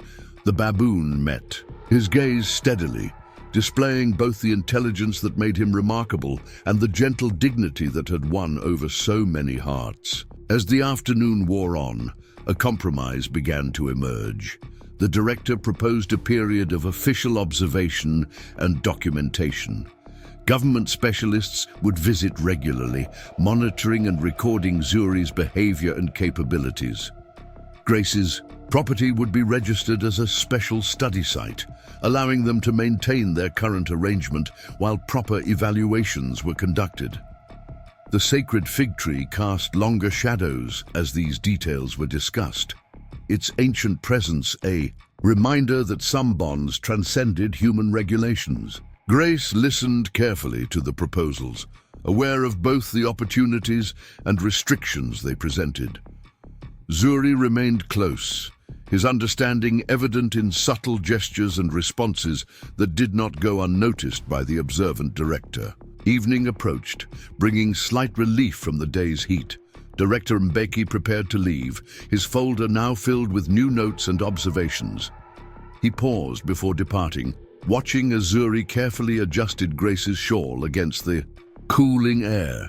Something in the gesture, its gentleness, its intelligence, its deep understanding, seemed to affect the official more than any of the testimonies he had heard.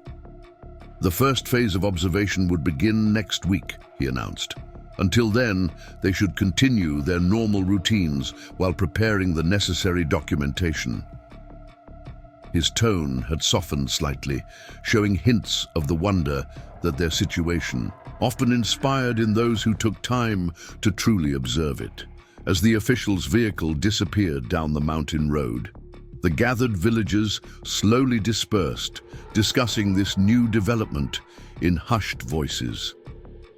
Grace remained seated beneath the sacred fig tree, processing the implications of these changes. Zuri moved about his evening tasks with usual efficiency, though there was a new awareness in his movements, an understanding of the scrutiny that lay ahead. Thomas lingered after the others had gone, his young face troubled by the afternoon's events.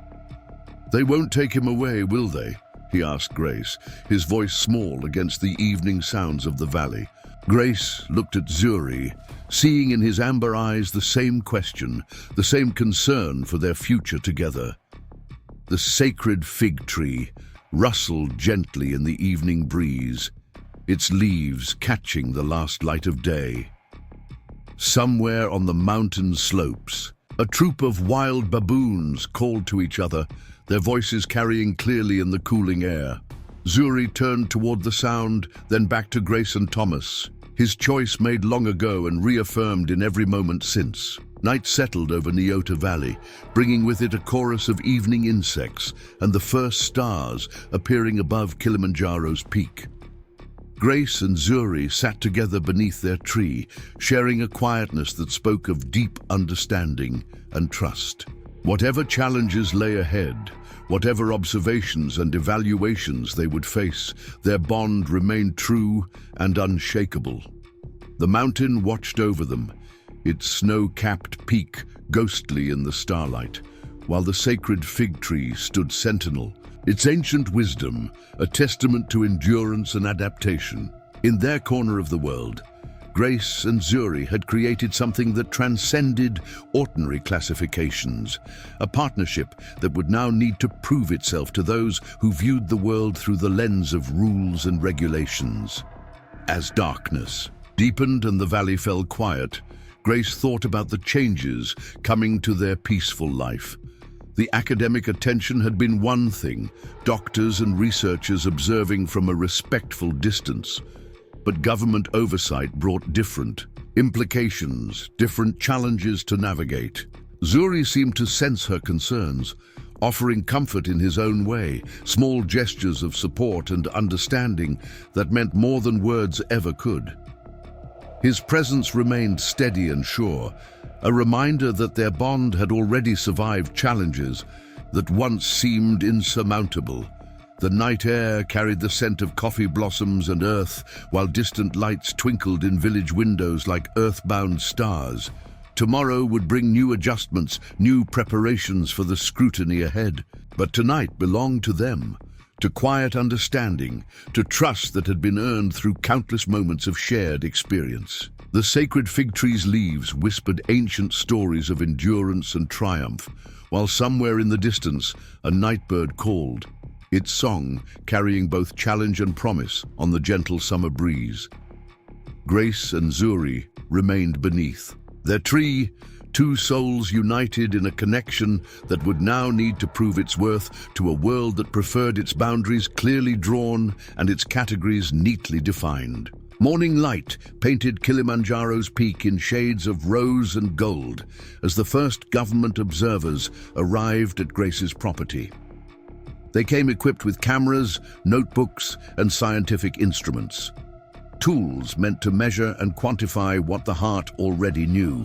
Zuri watched their approach from beneath the sacred fig tree, his white fur glowing in the early sun, his amber eyes taking in every detail of these newcomers. The research team was led by Dr. Helena Martinez, a primatologist whose reputation preceded her. She moved with quiet confidence, her eyes sharp behind wire-rimmed glasses as she surveyed the coffee plantation. Unlike Director Mbecky's official stiffness, Dr. Martinez carried an air of genuine curiosity, tempered with professional objectivity. Grace welcomed them from her chair on the porch, her manner gracious despite the early hour. Zuri stood nearby, his massive frame somehow making the scientific equipment seem small and inadequate for the task of understanding what existed between them. The research team began setting up their observation posts while Dr. Martinez explained their protocols and purposes. The first battery of tests seemed simple enough.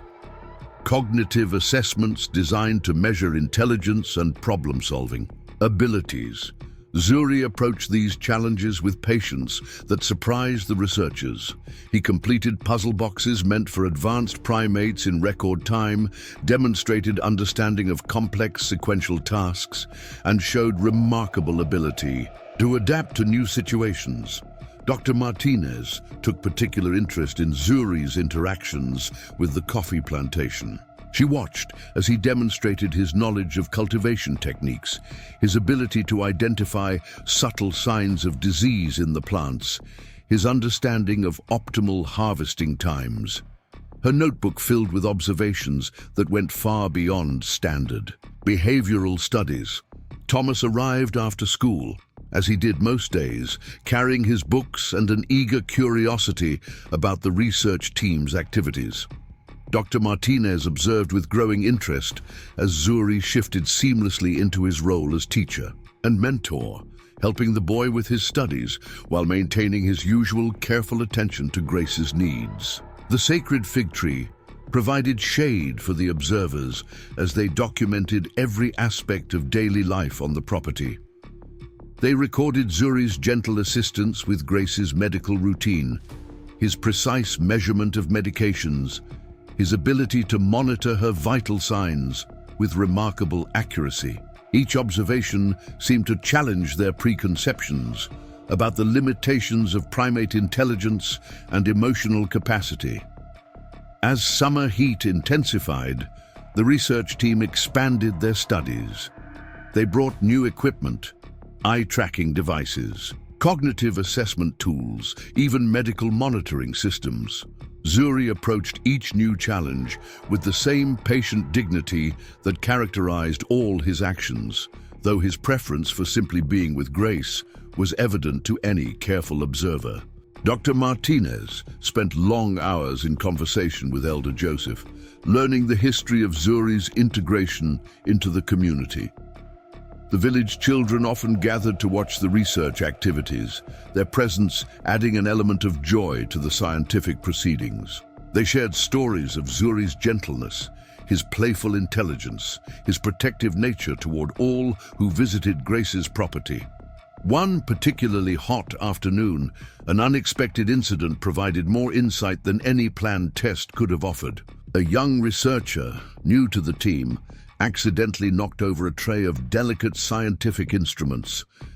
Without hesitation, Zuri moved to help, carefully gathering the scattered equipment with his large hands. His movements showed not just dexterity, but understanding. He sorted the instruments by type, just as he had seen the researchers do, handling the most fragile pieces with extra care. Dr. Martinez watched this interaction with intense interest, noting how Zuri anticipated which pieces would need special attention, how he communicated through gestures with the flustered researcher, how he showed awareness of the equipment's value and purpose.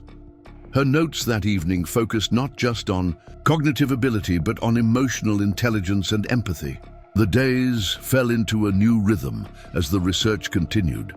Morning cognitive tests gave way to afternoon observations of daily activities.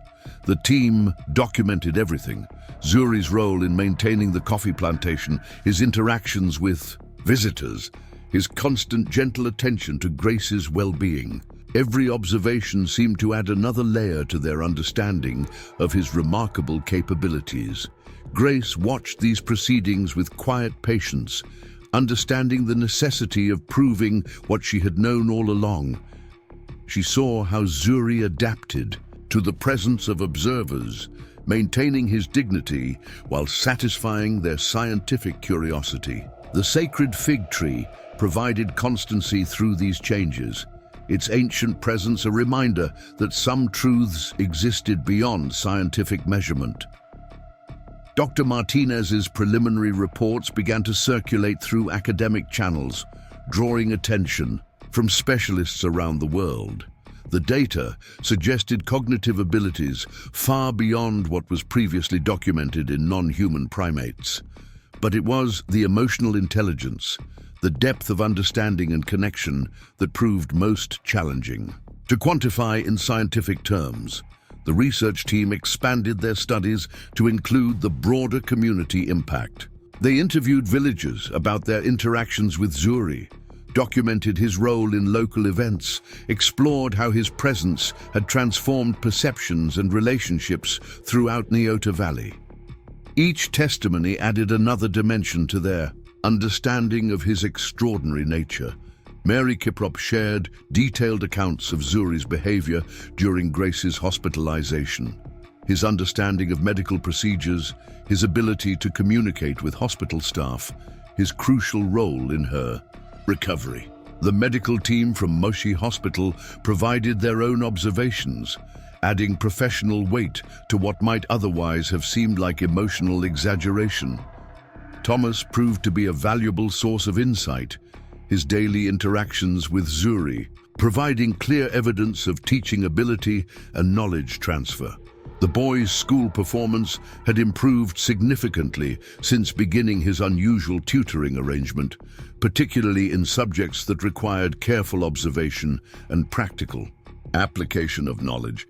As summer progressed, the research team's presence became less intrusive, more integrated into the daily life of the property.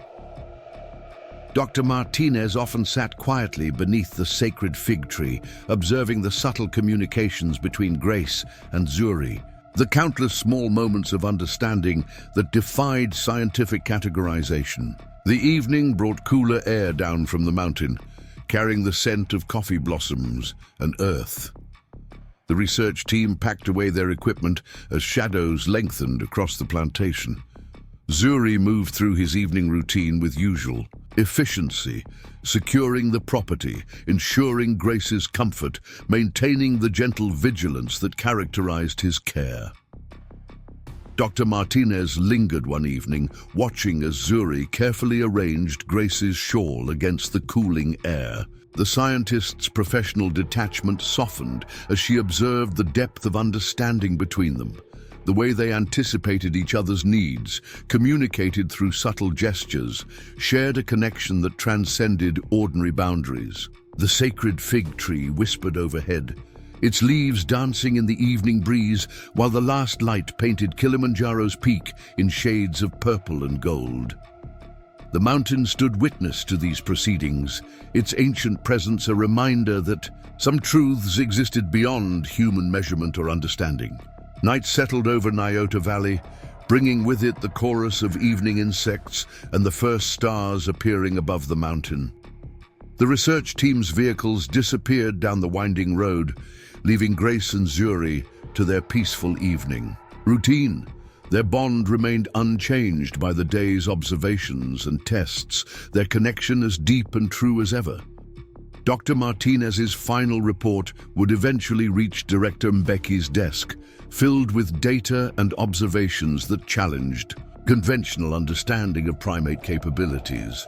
But the true measure of Zuri's extraordinary nature lay not in test results or scientific measurements, but in the countless moments of genuine connection and understanding that occurred beyond the reach of cameras and notebooks.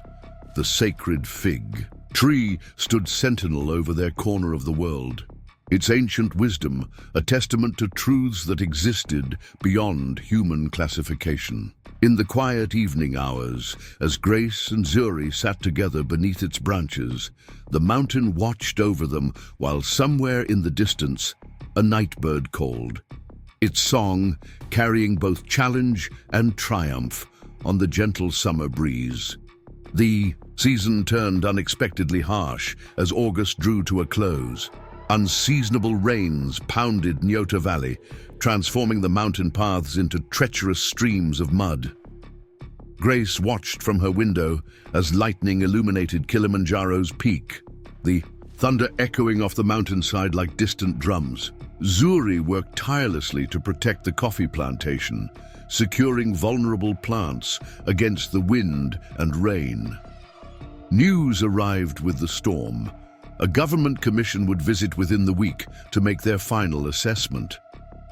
Dr. Martinez's reports had opened new possibilities, but ultimately, official decisions would determine their future. The weight of this imminent judgment hung heavy in the air, more oppressive than the gathering storm clouds. Elder Joseph called an emergency meeting in the village hall, gathering the community to prepare for this crucial evaluation. Grace sat among her neighbors, drawing strength from their presence, while Zuri stood attentive nearby, his white fur stark against the dark wooden walls.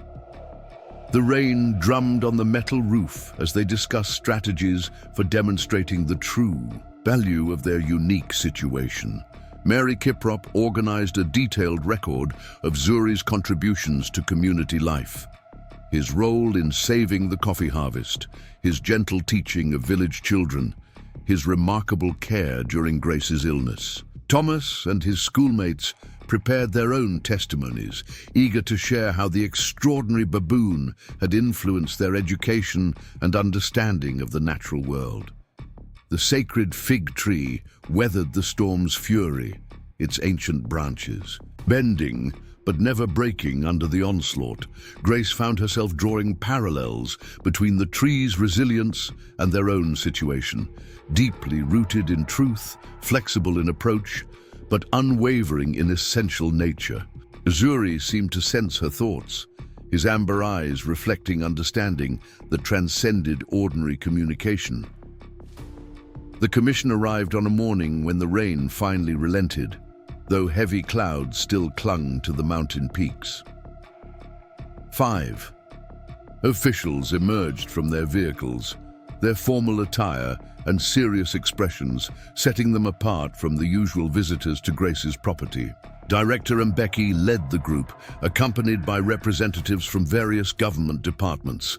Dr. Martinez stood ready to present her findings, her comprehensive reports documenting Zuri's extraordinary capabilities and positive influence on the community. The sacred fig tree provided shelter for this crucial meeting, its new leaves glistening with remnants of the storm as officials arranged themselves beneath its canopy.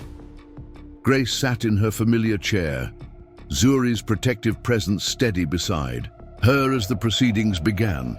The commission's questions were direct and probing, seeking to understand not just the unusual relationship between woman and baboon, but its broader implications for human-wildlife interaction and community development. Village children gathered at the edge of the property, their faces serious as they watched the formal proceedings. Thomas stood among them, clutching a folder containing carefully written accounts of his experiences learning from Zuri. The boy's dedication to supporting his unusual mentor was evident in every line of his young face. The evaluation unfolded through careful stages. Officials reviewed Dr. Martinez's data, observed Zuri's interactions with Grace and the community, and conducted their own assessments of the situation. The giant white baboon approached each new requirement with characteristic dignity, his intelligence and gentle nature evident in every response. A moment of unscripted drama provided perhaps the most compelling evidence. During the proceedings, one of the commissioners experienced a sudden dizzy spell, likely from the altitude. Before anyone else could react, Zuri moved with practiced efficiency to assist, demonstrating the same careful attention he had learned during Grace's medical challenges. The commissioner found himself being gently guided to a chair. A glass of water appeared in his hand, and Zuri's large but gentle fingers checked his pulse with remarkable accuracy. The entire commission watched in amazement as their colleague received care from an unlikely source, the baboon's actions displaying both intelligence and genuine concern. Dr. Martinez seized this opportunity to explain how Zuri had learned these medical skills during Grace's illness, how he had adapted human knowledge to practical application, how his understanding went far beyond simple mimicry. The commissioner who had received Zuri's attention added his own powerful testimony to the record. Elder Joseph spoke eloquently about the transformation their community had undergone, how fear had given way to understanding, how Zuri's presence had enriched their lives in countless ways. He described the baboon's role in preserving their coffee industry, his influence on the education of their children, his contribution to the community's growth and unity. The sacred fig tree cast dappled shadows over the gathering as afternoon light broke through clearing clouds. Grace watched the commissioners' faces, noting how their initial skepticism gradually shifted towards something closer to wonder. Zuri maintained his quiet dignity throughout, his amber eyes meeting each official's gaze with calm intelligence. Mary Kiprop presented detailed records of Zuri's agricultural knowledge, demonstrating how his understanding of coffee cultivation had improved their harvest yields and protected plants from disease. The practical benefits of his presence became increasingly difficult to dismiss as evidence mounted. Thomas stepped forward when called, his young voice steady as he described how Zuri had taught him to identify subtle signs in plants and weather patterns, how these lessons had improved his understanding of science and nature. Other children added their own stories, each testimony building a picture of extraordinary educational impact. The commission deliberated as afternoon faded toward evening, their discussions careful and measured. Grace and Zuri waited beneath the sacred fig tree, drawing strength from its ancient presence and each other. The mountain watched over them, its peak emerging from clearing clouds like a silent guardian. Director Mbeki finally rose to deliver their preliminary findings. His formal tone gradually softened as he acknowledged the exceptional nature of the situation they had witnessed. The commission would recommend creation of a special status, one that recognized both Zuri's unique capabilities and the positive impact of his presence in the community. Relief spread through the gathered villagers, like sunshine breaking through storm clouds. The sacred fig tree's leaves danced in the evening breeze as Director Mbeki outlined the specific protections and provisions that would be put in place. Grace felt tears in her eyes as she realized their future together was secure. Zuri remained calm through the celebrations that followed, though his gentle attention to Grace spoke volumes about his understanding of the moment's significance. The giant baboon's presence had challenged conventional wisdom, forced reconsideration of established boundaries, and ultimately expanded understanding of what was possible. As darkness settled over Nyota Valley, the officials departed with new perspective on their mission to regulate human-wildlife interaction. Their formal reports would require time to process, but the essential truth had been demonstrated beyond question. Some bonds transcend ordinary classification.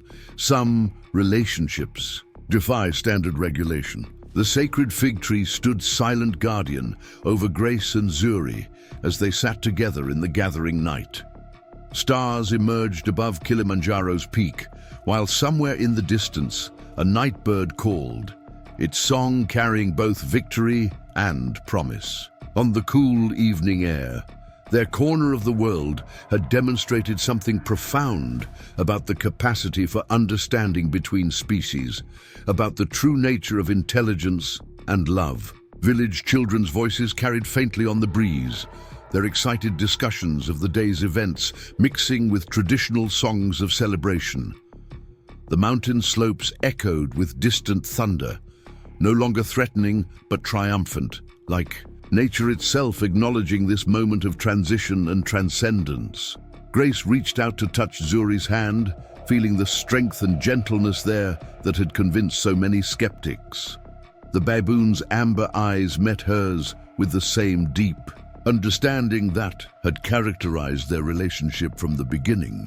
Together, they had faced questions and doubts, proved their bond's worth through actions rather than arguments. The sacred fig tree whispered ancient wisdom to the night air, its leaves telling stories of endurance and triumph. Their unique partnership had not just survived official scrutiny, it had expanded understanding of what was possible when love and intelligence were allowed to flourish beyond conventional boundaries.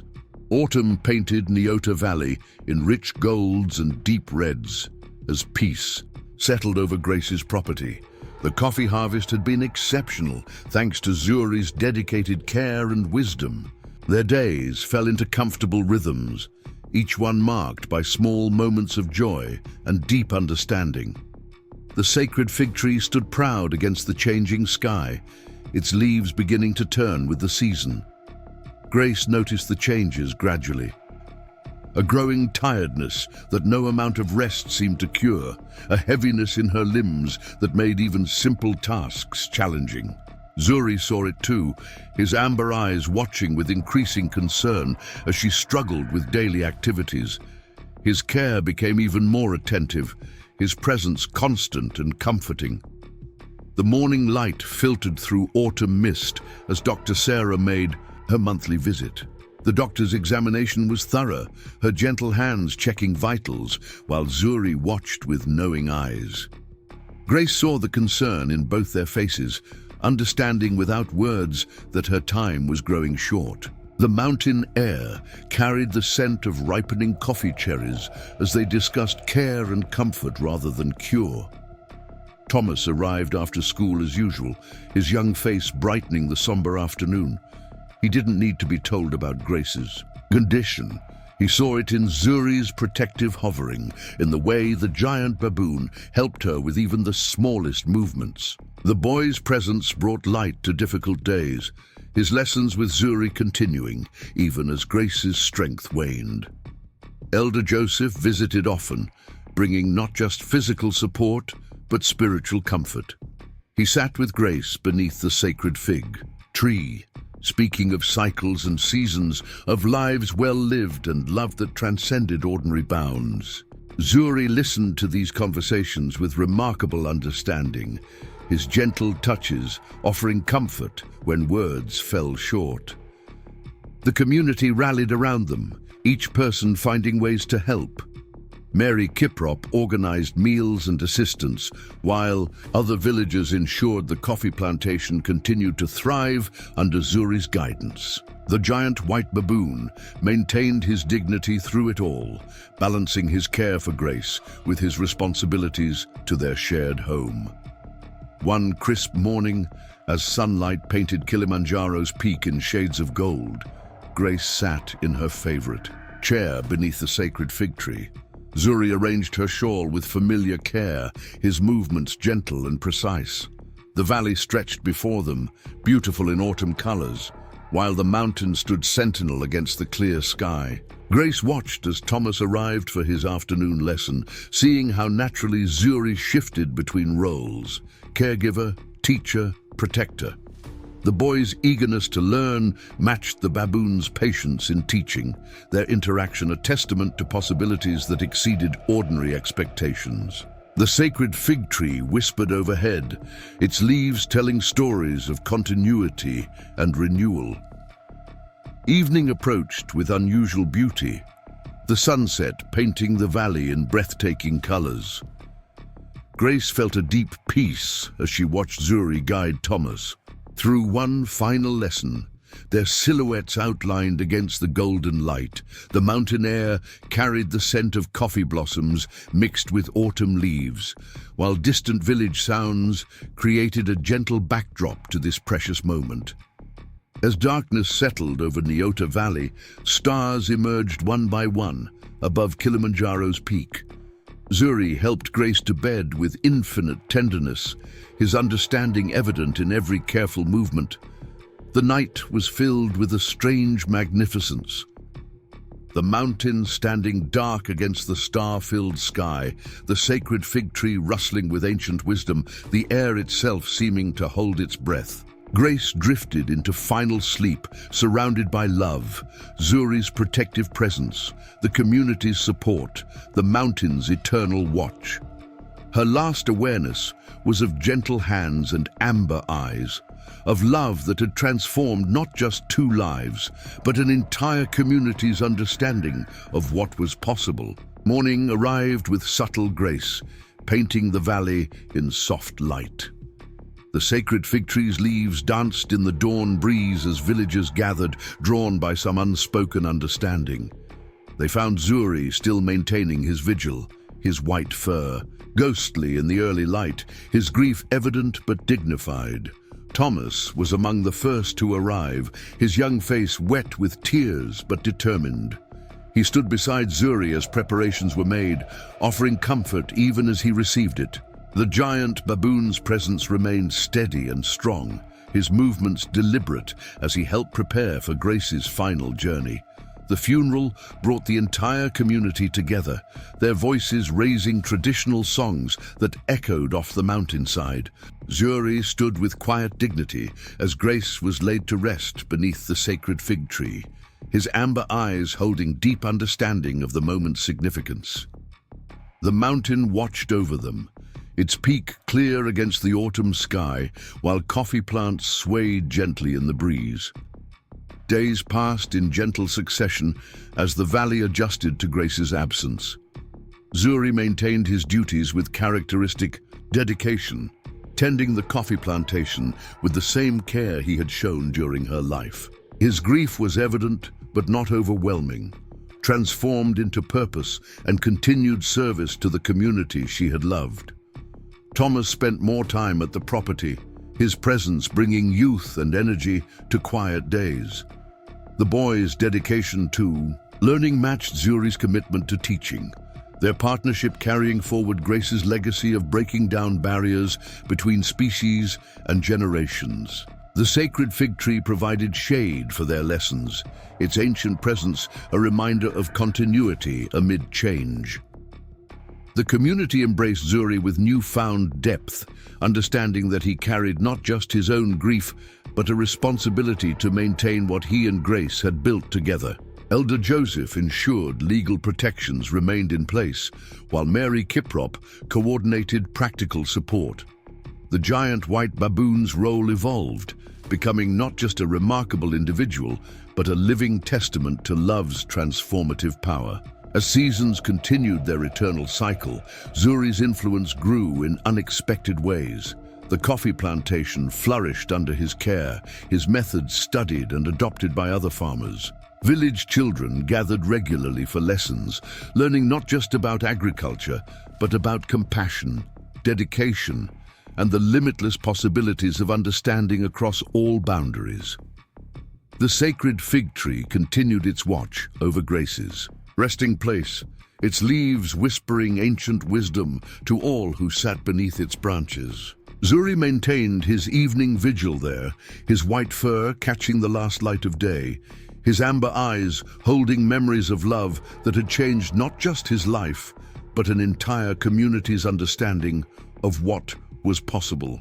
Kilimanjaro stood, eternal guardian over Nyota Valley, its peak-touching sky that had witnessed countless stories of love and loss, of transformation and renewal.